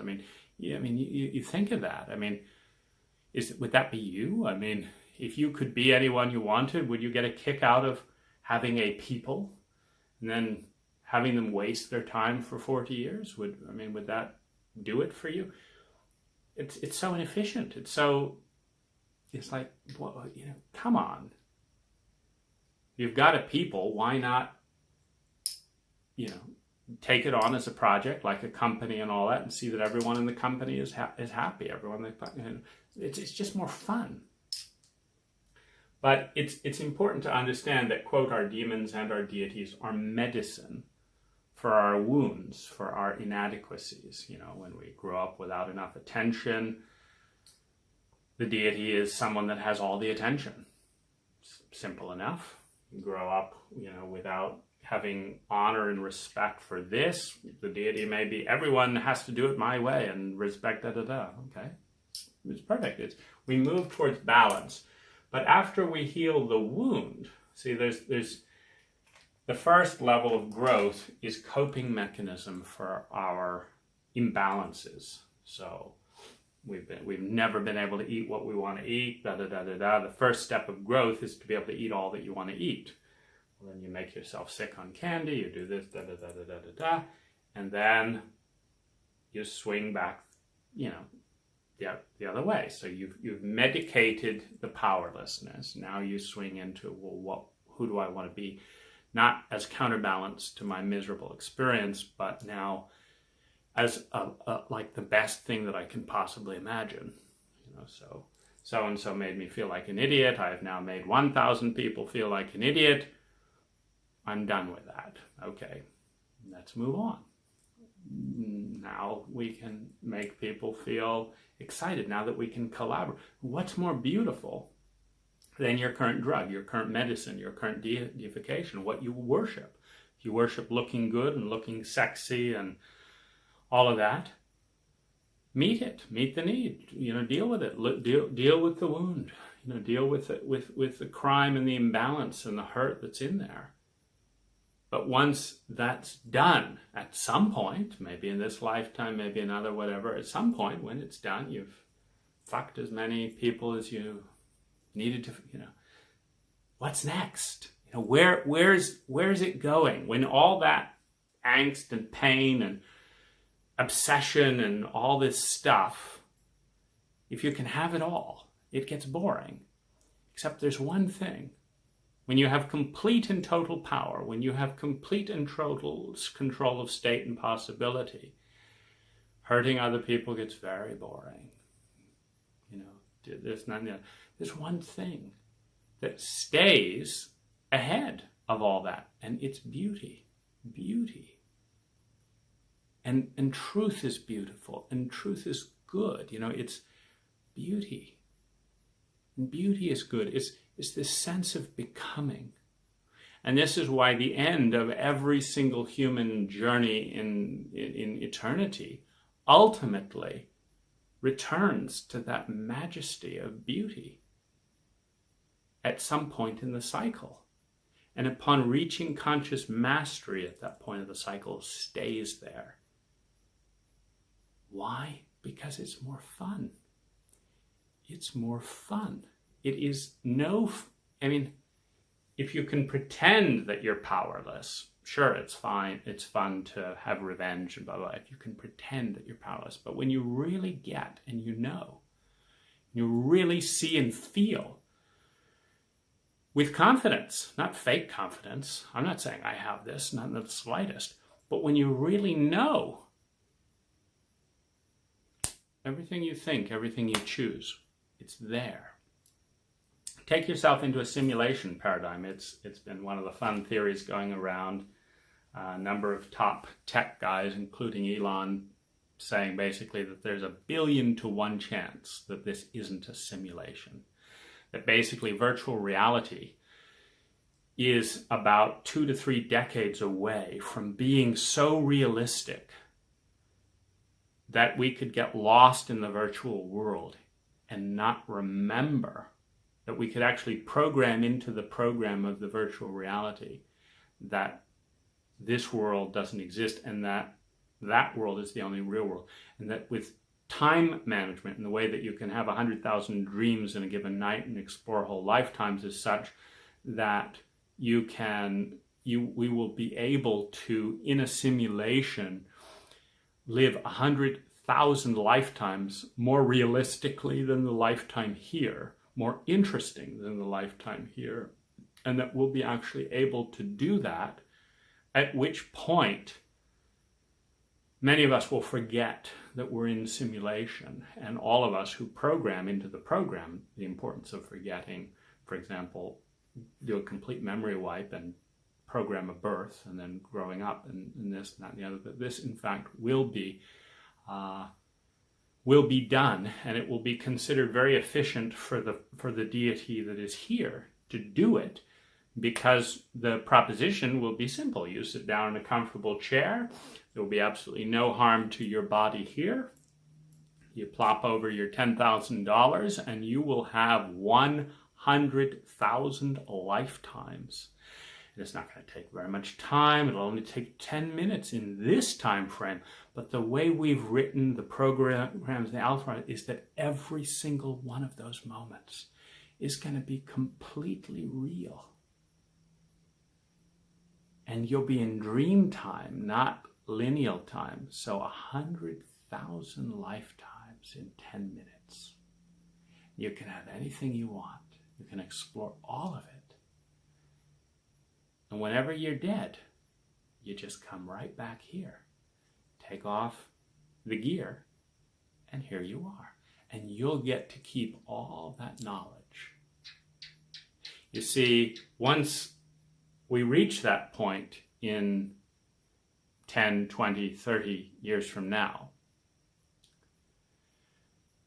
in a simulation, so to speak, in which we already know there are more than 1 billion potentially life-supporting planets in just our universe.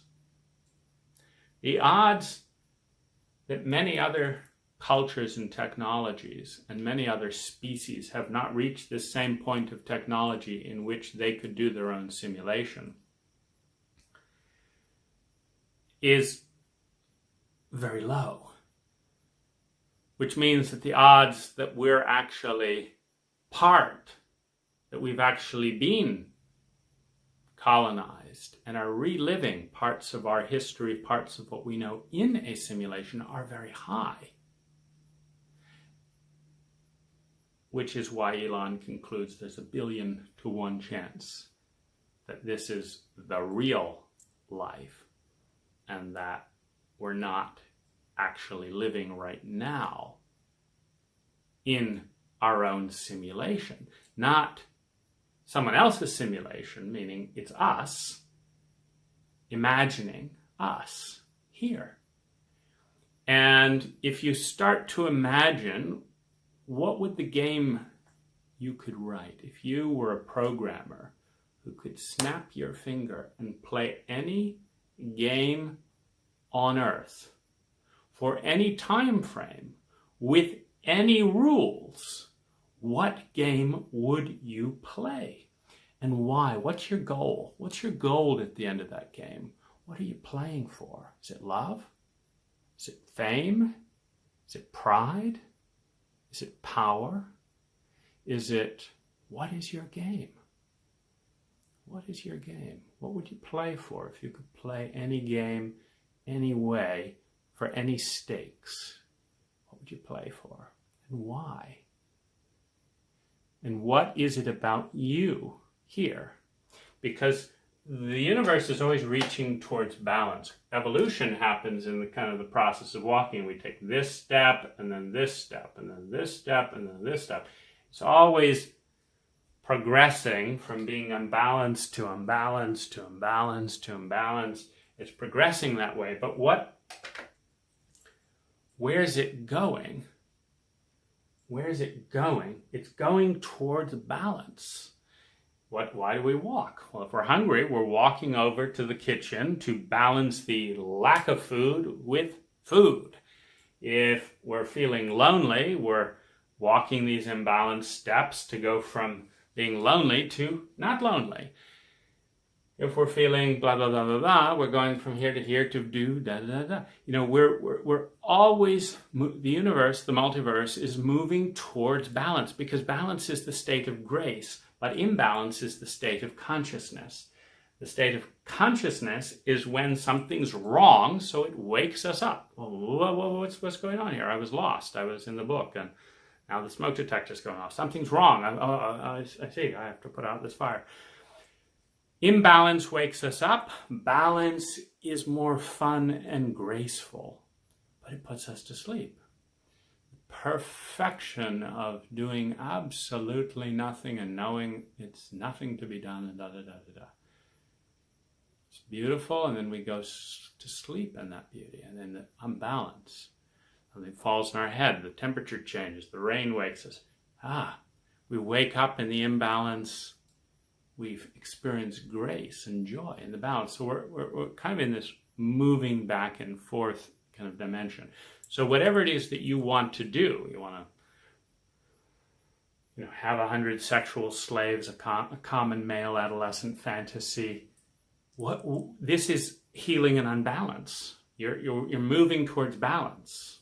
Well, in a sexually repressed, guilt-ridden Catholic culture that is constantly pushing down on this life force that's wanting to come up, and then in a culture where the young man is rejected and blocked, and who do you think I am, a slut?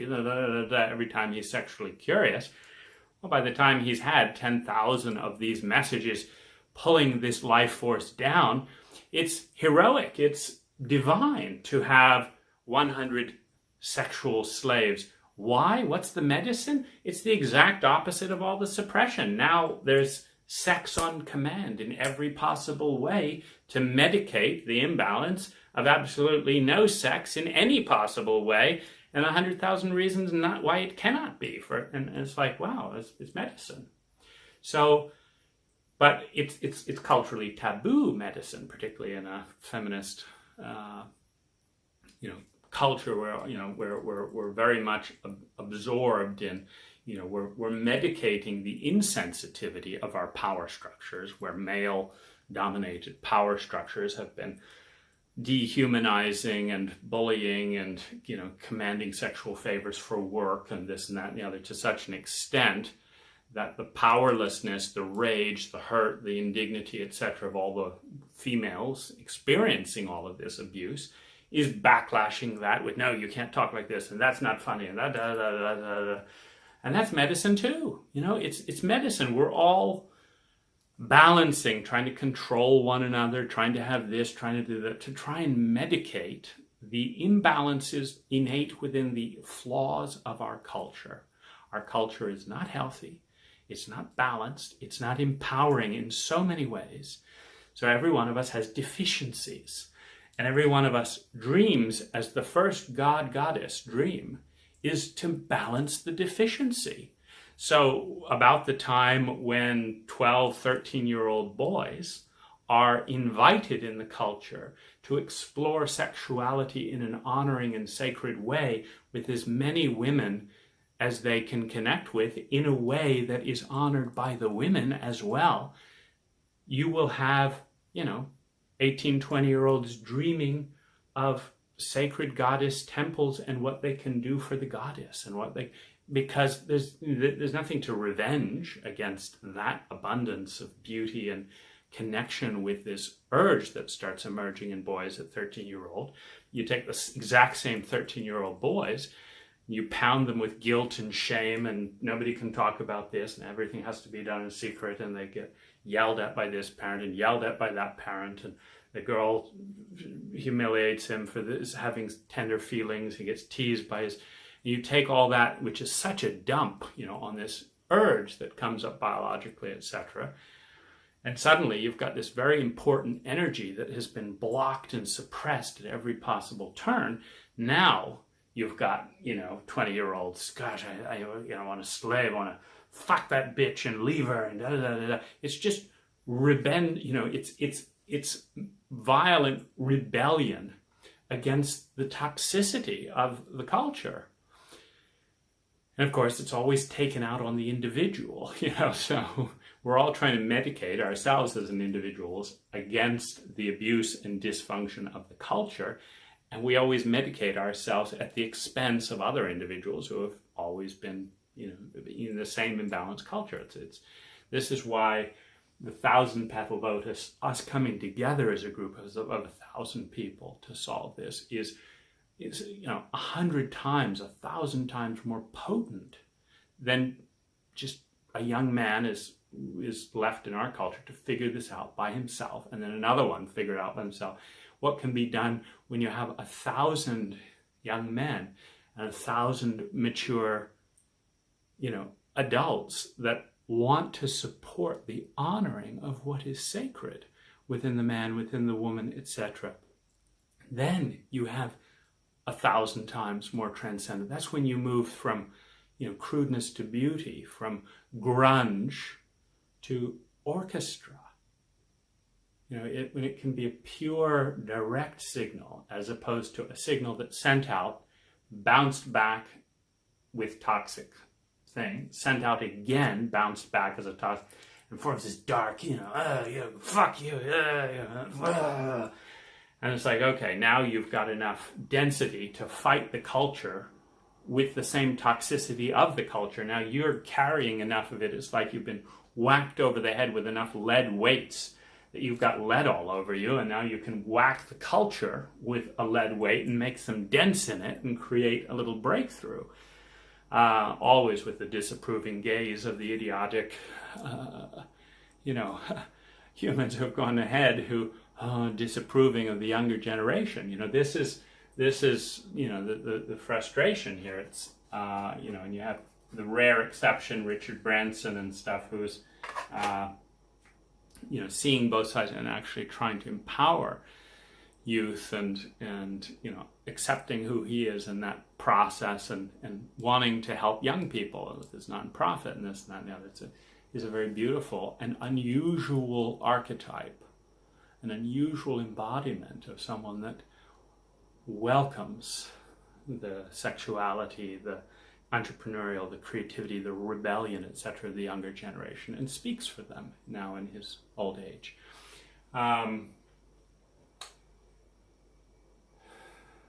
Many energies require complex participation beyond the individual level. This is the biggest thing that we're dealing with and trying to crack as a human being, as a species right now, is how to take this edge. Like, I was out tonight. I woke up at 7 p.m. having slept all day. And working with my own state and, moving out, going to my favorite, cafe, writing notes about this, dreaming about this, getting the scent, the intuitive scent, like, that, okay, wow. Ooh, yes, following the scent, letting the pattern emerge, enjoying my delicious crepes with, I think, number one, we had Grand Marnier, strawberries, bananas, and the most delicious crepes, an Americano, fresh squeezed orange juice. Number two round, grilled apples with sugar and lemon. Number two crepe, sparkling water with, acidity, a whole lime squeezed in. Balancing music, Beethoven, Fourth Symphony, dancing, note-taking, coming in. And this is happening because of you. It's happening because more than 1 billion people have participated in making this happen. And it's a speck of what we can create together. It's happening, though, because of you, because of all the millions of people that made this phone possible, that made this tripod possible, that made this lighting possible, that made color possible, that made electricity possible, that made this building possible, that made the air conditioning possible, that built this house, that made this beautiful country in Thailand. It's happening because billions of people have cooperated. And it's just me building on that. And yet the greatest thing, and it's why I'm working on my app with so much excitement, is to connect different people who are working with the same thing, shifting paradigm from the paradigm of scientific rationalist, reductionist logic, male chauvinistic capitalism to scientific well-being, where using everything beautiful about science, measurement and numbers, to have one goal and one goal only, to elevate human well-being. With money when that works, without money when that doesn't work, with trades when that works, by doing emotional education when that works, by doing company startups when that works, by giving things away for free when that works, to create more well-being and learning what works. It's exciting. And this is my new deity. It's like, and it's something I saw and believed this presentation, but it's built on so much. And so the next wave in this is starting to lace together this pink. How does it fit into community? How does it fit into community? Many energies require complex participation beyond the individual level. Beyond the individual level. Personas are our vehicles for deities. Now this is important, and I think I've done a whole segment on this earlier in the year. This is critically important because what an identity or a persona is what we do, say, feel, and think, which is context specific. What you do, say, feel, and think is different at a party than not. It's different at a disco party than a raw food party. It's different when you're doing psychedelics than when you're not doing psychedelics. It's different when you've had your coffee and you haven't had your coffee. It's different when you've had every one of your drugs, your sex, your sugar, than when you haven't. It is state dependent, which is environment dependent. So persona, an identity, is dependent on the environment. It is ecological. There is an ecological relationship between this lotus and the water and the soil that grows it, and the light and the air that blesses it. There is a connection between the water and the plant. The identity of a plant is ecologically dependent on environment. This lotus grows in one country, it does not grow in another country. It grows in unfrozen water, it does not grow in a block of ice in Antarctica. It is ecologically dependent. Our identities are ecologically dependent, which brings up the most important challenge and crisis of our time. Our environment, the video games we watch, the TV commercials we watch, the news we watch, the things we eat, the things we smell, the things we look as we drive down heavy trafficked roadways filled with electricity cables, the things that we hear with couples shouting next door and this, that, and the other. The work that we do, the environment in that work, the reason we're told to do that work, the spiritual church that we do this in this way and in this way, the way that we don't hug each other, the way that we don't love each other, the way that we don't be in these liquid dances for hours at a time. These environments lead to personas and identities of isolation, of uncertainty, of shame, of inadequacy, of frustration, of internal conflict, of rage, of loneliness, of helplessness, of violence, of shame, of addiction, etc., etc. So we have a lot of unhealthy identities that are a direct result of a lot of unhealthy environments. And yet we are not turning our attention on the environment. We're turning our attention on the individual. It would be as if we had a really stupid gardener, which thankfully gardeners are a little bit more intelligent than governments and cultural designers, because gardeners are trying to grow healthy plants, and cultural designers, i.e. advertisers and corporations, are not trying to grow healthy plants or healthy people. They're trying to sell their products. And governments are not trying to grow healthy people. They're trying to stay in power. And it's all down in the survival, security, belonging, shame, and trauma triangle of human motivation, as opposed to the self-transcendent realization. The self-transcendent politician cannot wait to give up power or to share power with their political rival, when that person has any point to make that they can make more effectively than their own position. They're not even interested in the position. They're only interested in their people. So I willingly acknowledge you've got more experience than this, that, and the other. And I will listen to you and do what you say more than anything else. What you have to say is important. And this is my platform. I will do what I can to benefit this people. That's it. That's why I'm here. And if resigning would help the country, would help this, I'll resign. If it wouldn't, I won't. It's up to what would help. This is transcendence. It's not shame, security, survival, belonging.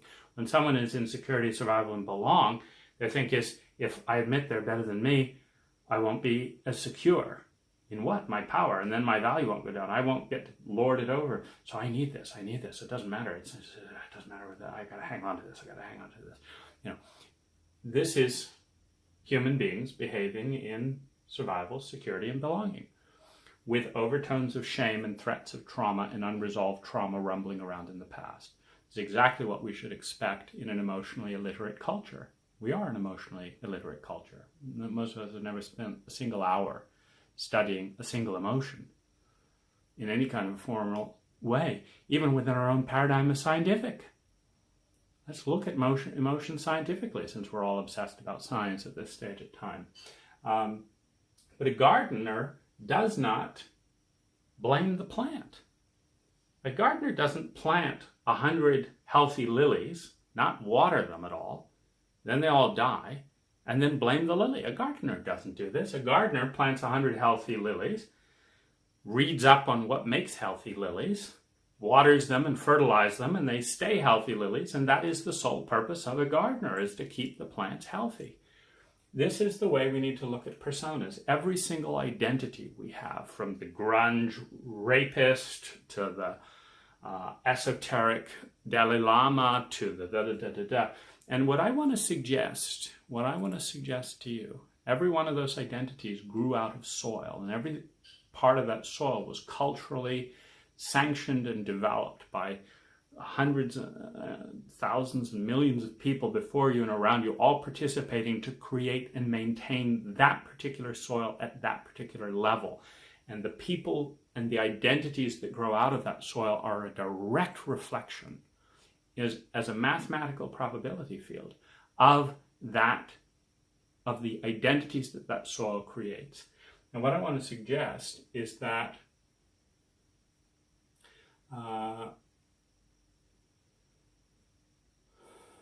in order to consciously become the deities that are not just reactions to our wounds, haven't had any sex and been rejected right and left the other, I want 100 slaves, that's reaction, so disease, counter disease, and then you move to balance.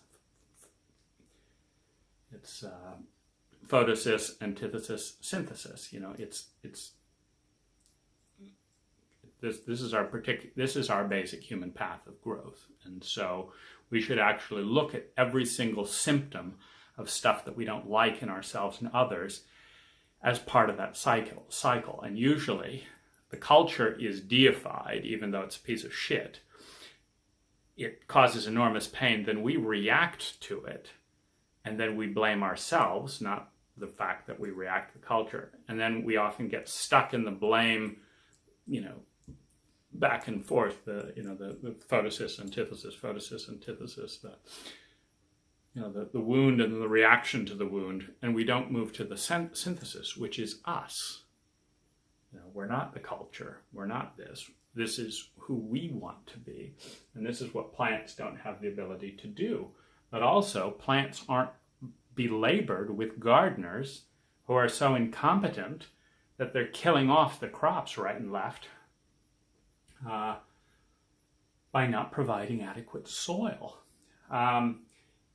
And so what happens with personas is we don't die, but for example, our innocence dies, our generosity dies, our beauty dies, our transcendent love dies, our hope dies, our enthusiasm dies.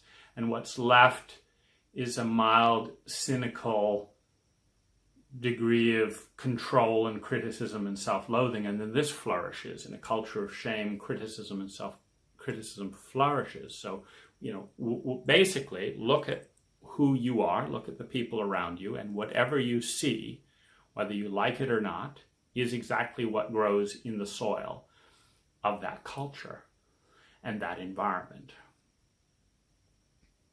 That's it. You want to find frazzled nurses, stick a bunch of very nice human beings into environments where they're regulated, have to sign off on everything, shouted at if this, and then you don't get them honored a single time based on how the patient feels, and you will have a bunch of frazzled nurses. The frazzled nurse persona emerges out of the design of today's hospital. The uncared for, feeling small and scared and traumatized hospital patient similarly emerges out of a protocol that makes sure that how they feel has absolutely nothing to do with how anyone treats them. Even to the point where my one day of hospital, I was woken up every couple of hours when I desperately needed sleep to deal with PTSD, etc. And they could give a shit. In fact, they even acknowledged that waking me up was not going to help me at all.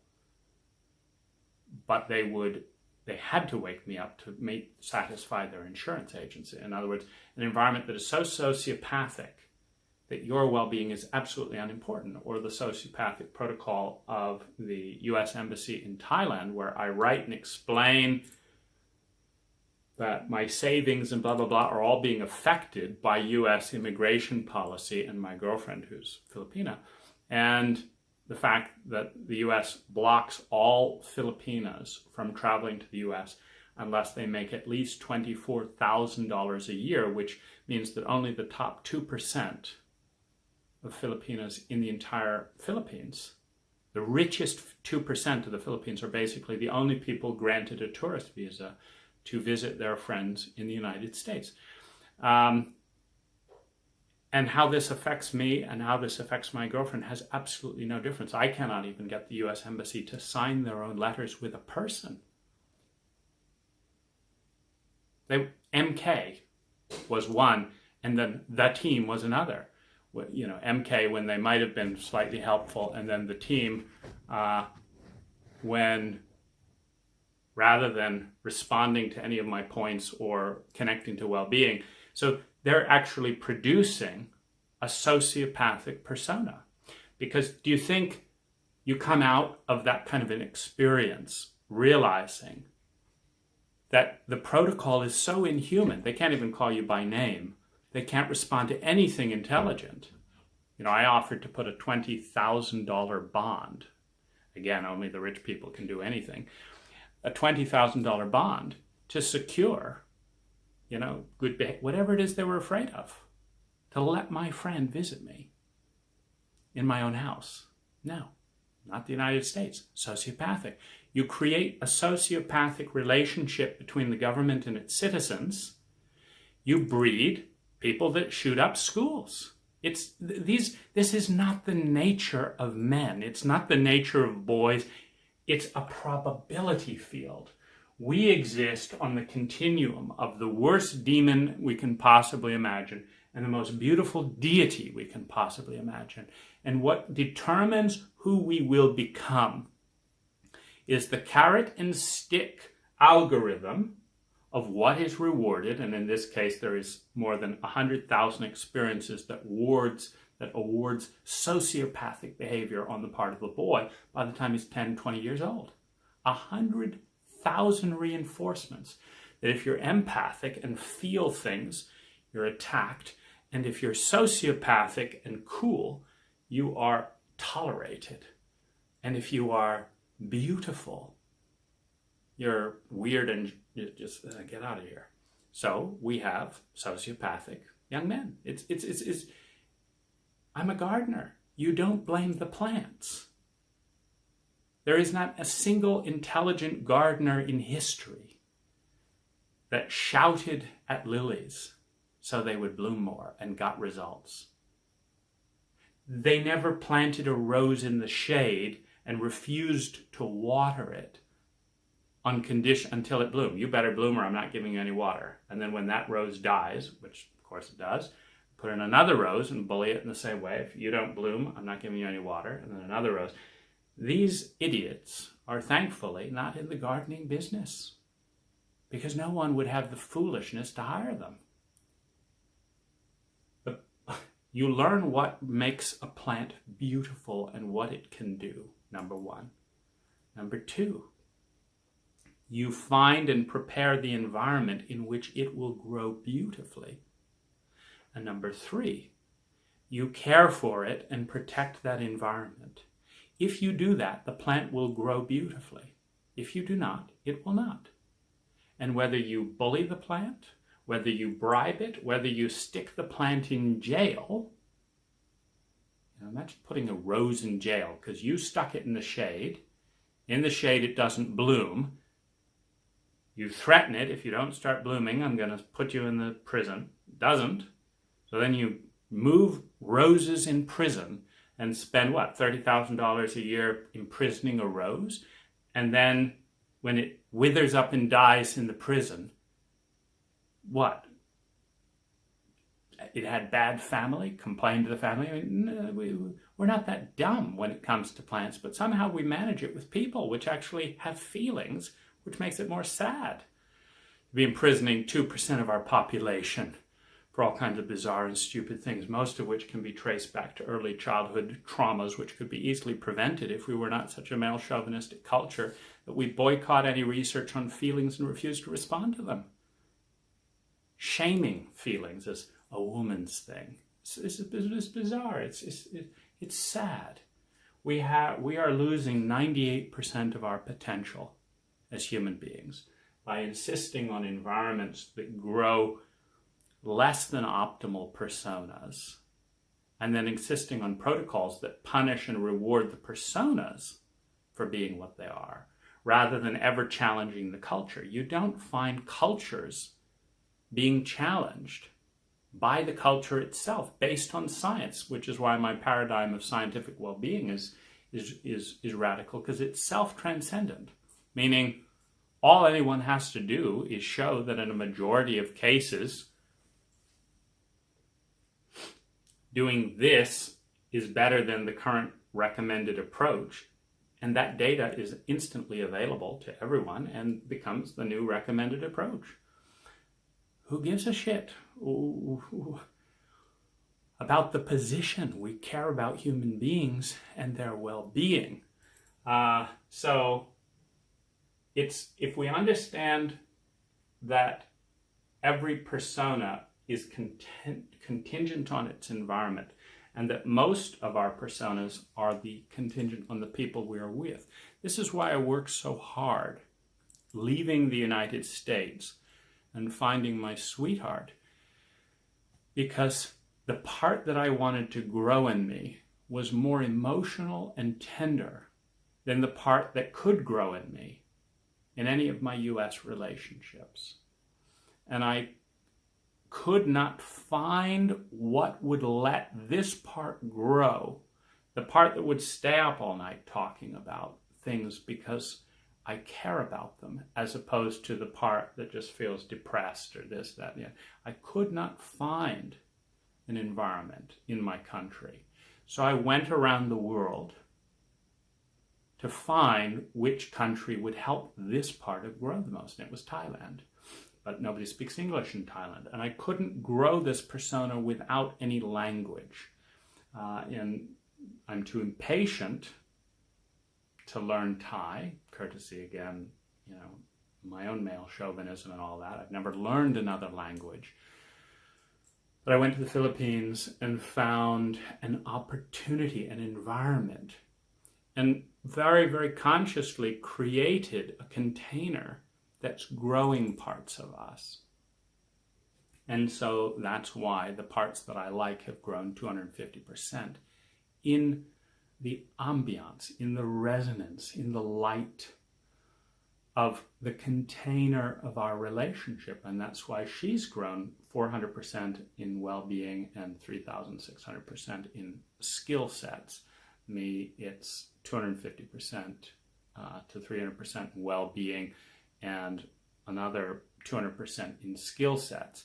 That growth is a direct product of an environment. And the best my culture can do is just say it's weird. Meaning it's anomalous, which it is. That should be concerning. That should be very, very concerning. If the container that leads to 3,600% growth in life skills and 400% in well-being for partner A, and 300% in well-being and 250% in life skills for partner B, happens in an 18-month period. If the container that produces those results is weird and anomalous and misunderstood, that is alarming if you care about people, which I do. It's very alarming to me that I cannot find an American woman that can create that easier than flying halfway around the world, pairing two countries together, shutting down a business that makes me $30,000 a month. If it's easier to do all that than to find a partner to create this persona in my own country, that's very sad.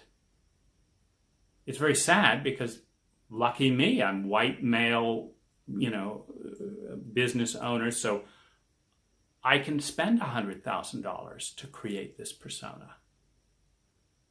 But statistically, very few Americans can spend $100,000 to artificially create an environment that their cultural environment is killing. and to fight, because the personas that grow rapidly for me in America are bitterness, are cynical, are filled with despair, are depressed. That's concerning as well. If I have to get out of America to stop the growth of depression, cynical, blah, blah, blah, blah, blah, that's alarming. Because I'm the same plant. I've just transplanted myself from the shade into the light. Now I grow. I mean, that's what any plant does. If we believe in the innate nature, now how this gets into you, with, aside from my, personal passion around this and stuff, how this gets into you is that your relationships and your friends, which thankfully you can also to some degree choose anywhere around the world. I recommend Thailand. I recommend Denmark. I recommend aspects of Italy. Aspects of South America. You can thankfully, like I do, choose your soil. That's the biggest freedom we have as a human being, is you cannot choose to grow plants that will not grow. Meaning you cannot take a carrot that needs a certain amount of cool weather and it needs a certain amount of sandy soil and grow it in the Antarctic. You cannot do that. But what you can do is take the carrot out of Antarctic and find a soil where it can grow. You can find, any state in your country. You can find another company to work with. You can find another marriage partner that is growing the parts of you that you want to grow. And what I suggest is that you clarify your deities, and psychedelics may be an important part of this if you are so deeply entrenched in who you've become in this culture. And please understand me, if you travel the world and interview twins that grow up in different cultures, you are not your culture, but it is your operating system. Meaning it's not you. There's nothing innate about you to that culture. It's just where you were born. So you've had that program loaded on you. It may have nothing to do with a sense of who you are. You may not even have a clue of who you are until you step out of the operating program. The set theory says you've got to get outside the set to understand the set. You've got to get outside any object in order to fully understand it with perspective. We're not outside our cultures. We're deeply enmeshed in it. The fish that don't understand the water of our culture. And so in this thing, you've got to get yourself out. You've got to travel 2 or 3 countries that are opposite of yours, basically.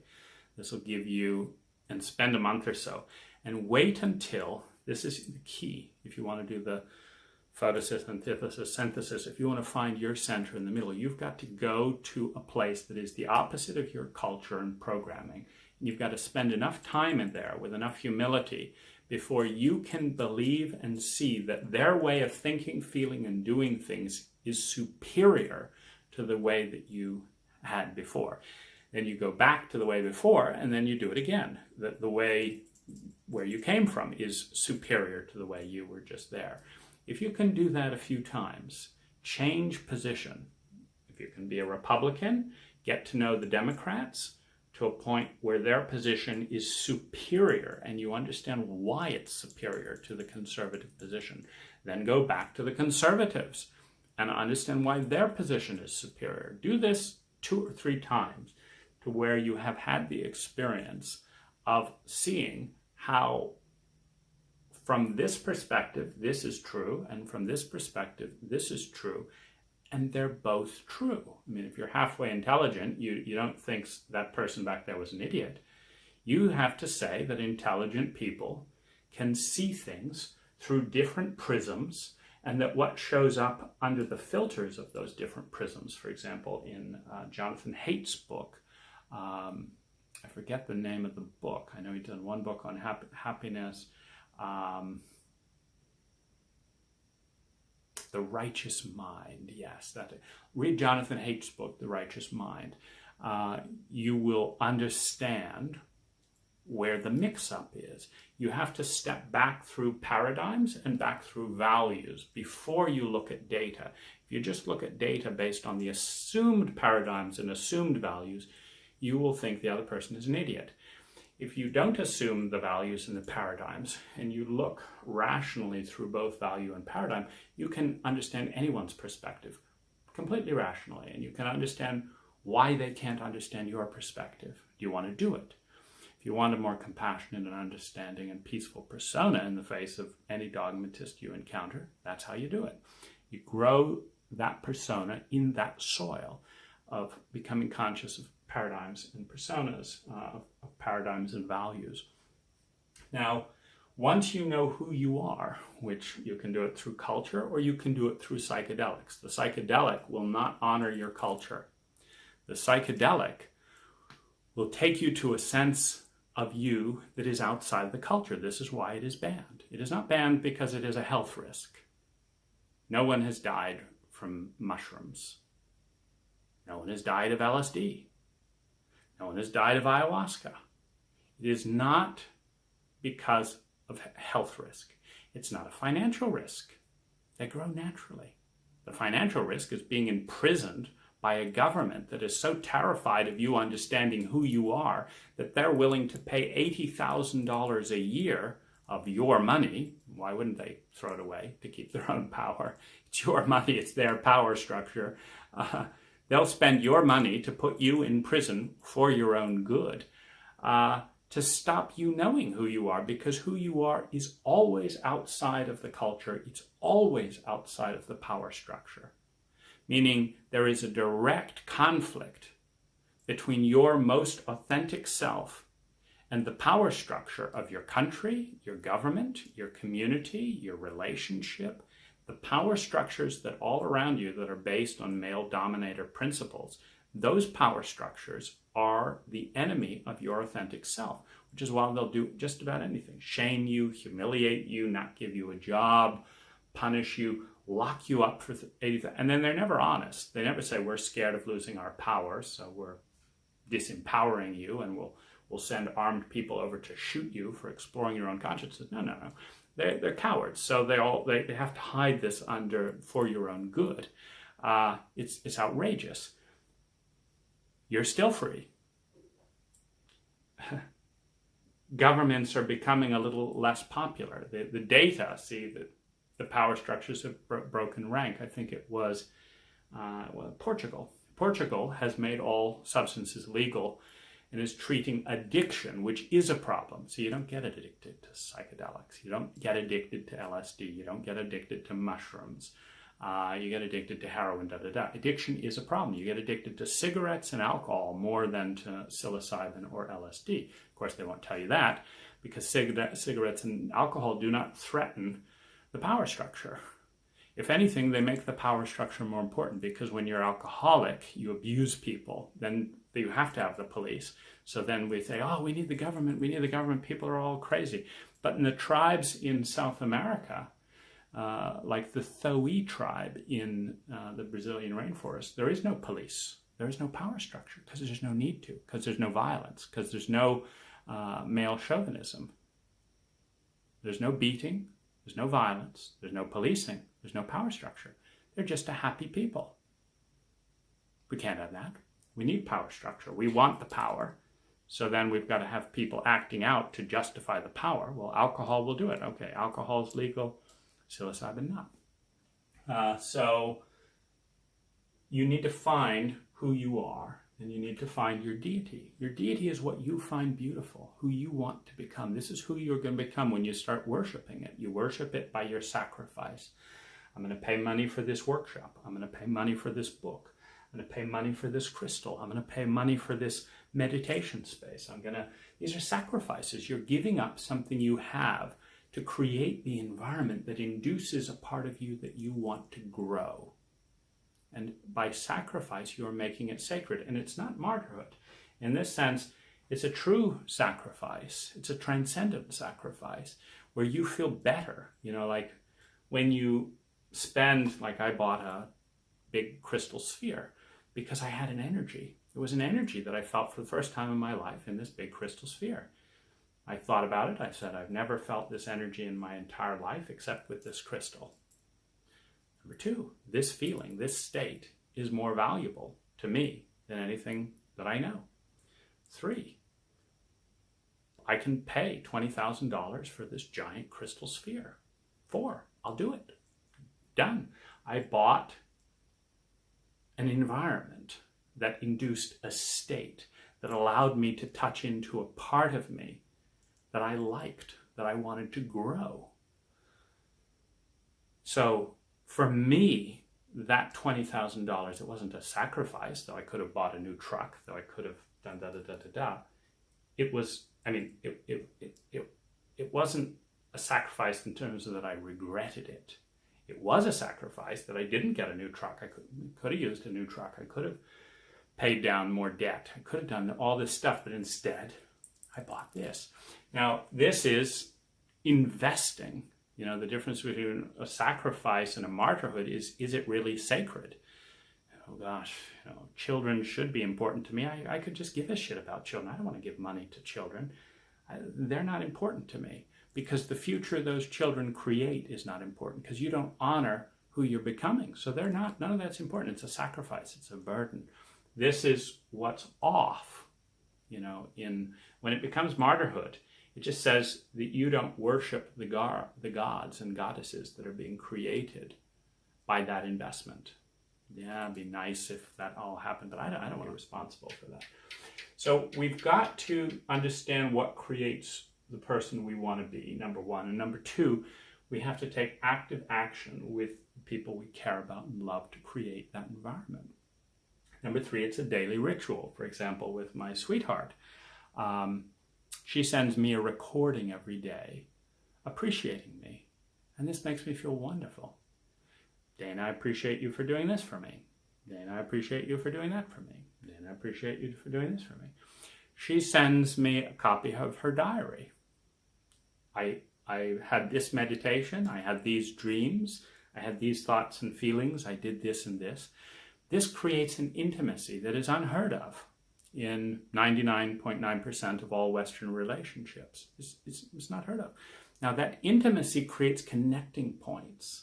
Ooh, okay, let's see what this dream means in our relationship. Let's see about what this means in our relationship. Let's see this. And then let's see what state. Let's see what persona comes in. So we get to engage with personas through these rituals, and those are just two of them that we do, that create an experience that is not possible in anyone that won't do these rituals, period. I mean, be nice if I could just snap my fingers and know exactly what everyone was thinking without talking about their thoughts and feelings. It'd be great. I just can't. I'm not psychic. So the rituals that enable that create these states. These states are sacred to me, meaning I'm willing to sacrifice for them. I'm willing to close my business for months at a time. I'm willing to, pay a visa company to fight for a relationship that has these states while my sociopathic government is worried about all kinds of other things. This is the bizarre state. My government is so worried that she's a terrorist that rather than meet her or talk to any of her friends, that would be like a human thing to do. Has she ever behaved like a terrorist? No, we can't do that. They do all kinds of bizarre filters and this and that. They won't even meet her, So this is the absurdity, and this is why, Terence McKenna says the culture is not your friend. The culture is what the culture is. And you are what your culture creates. Unless you go outside the pale, beyond the pale of the culture. In the old Irish town, this was beyond the church's control. In the wild paganism, beyond the pale of your culture exists all the wildness and beauty of who you are. Exists thousands of gods and goddesses that you have never met. Some of them more beautiful than you can possibly imagine. Some of them worth dying for. Some of them worth living for. Many of which will never see the light of day within the environment because the soil is not there to support their growth. But this is the evolution. This is the challenge we're dealing with. And the big question in artificial intelligence and this and that, will we be able to create environments in which we get to explore who we are by taking control of our state? This is the biggest promise of artificial intelligence, is actually not artificial intelligence, virtual reality. If in virtual reality we can take complete control of our state by taking complete control of our environment, we may discover, after we medicate all of our wounds with all of our counter reactions, we may discover the Buddha, the Christ, the transcendent, the innocent child, the magical beauty inside each of us on the other side. We may discover that, supported by our technology, and it's a magical possibility. And you want to study biology and ecology, basically, and you want to scientifically measure, name and number, measurements and numbers, etc., the way that René Descartes was guided into science by an angel, by a vision. The world will be conquered with the science of measurement and numbers. So René Descartes, heeding his vision from an angel, became a founder of a science that precludes angels. Personas are our vehicle for embodying our deities, and personas are grown in the environments in which they are cultivated. We have to learn what environments grow what, and we can study this online. For example, the Danish in Denmark are 300% happier and higher quality of life than the average American. Go visit them, learn. Findhorn in Scotland has a completely unique power structure. Go visit them, learn. And we can embody the deities that we imagine if we can embody the ritual that evokes that domain of the psyche in us. The entire possibility of divinity and demon is available for us to embody. Frankly, in most cases, deities are more fun.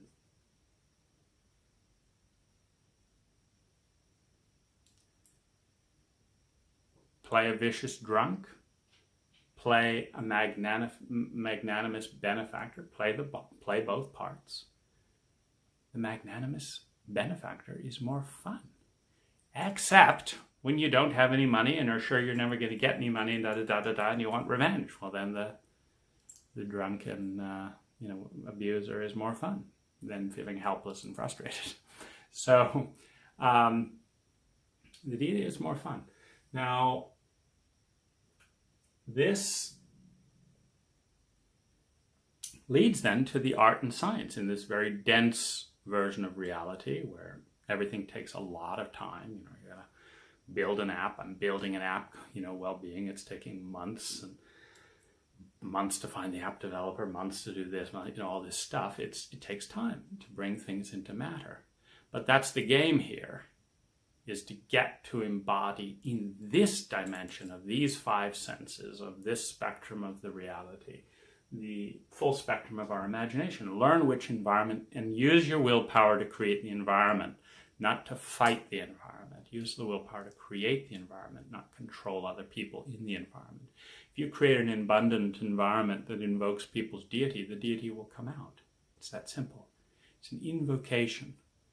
It's the feminine principle that whatever shape you create the glass, that is the shape the water will take inside the glass.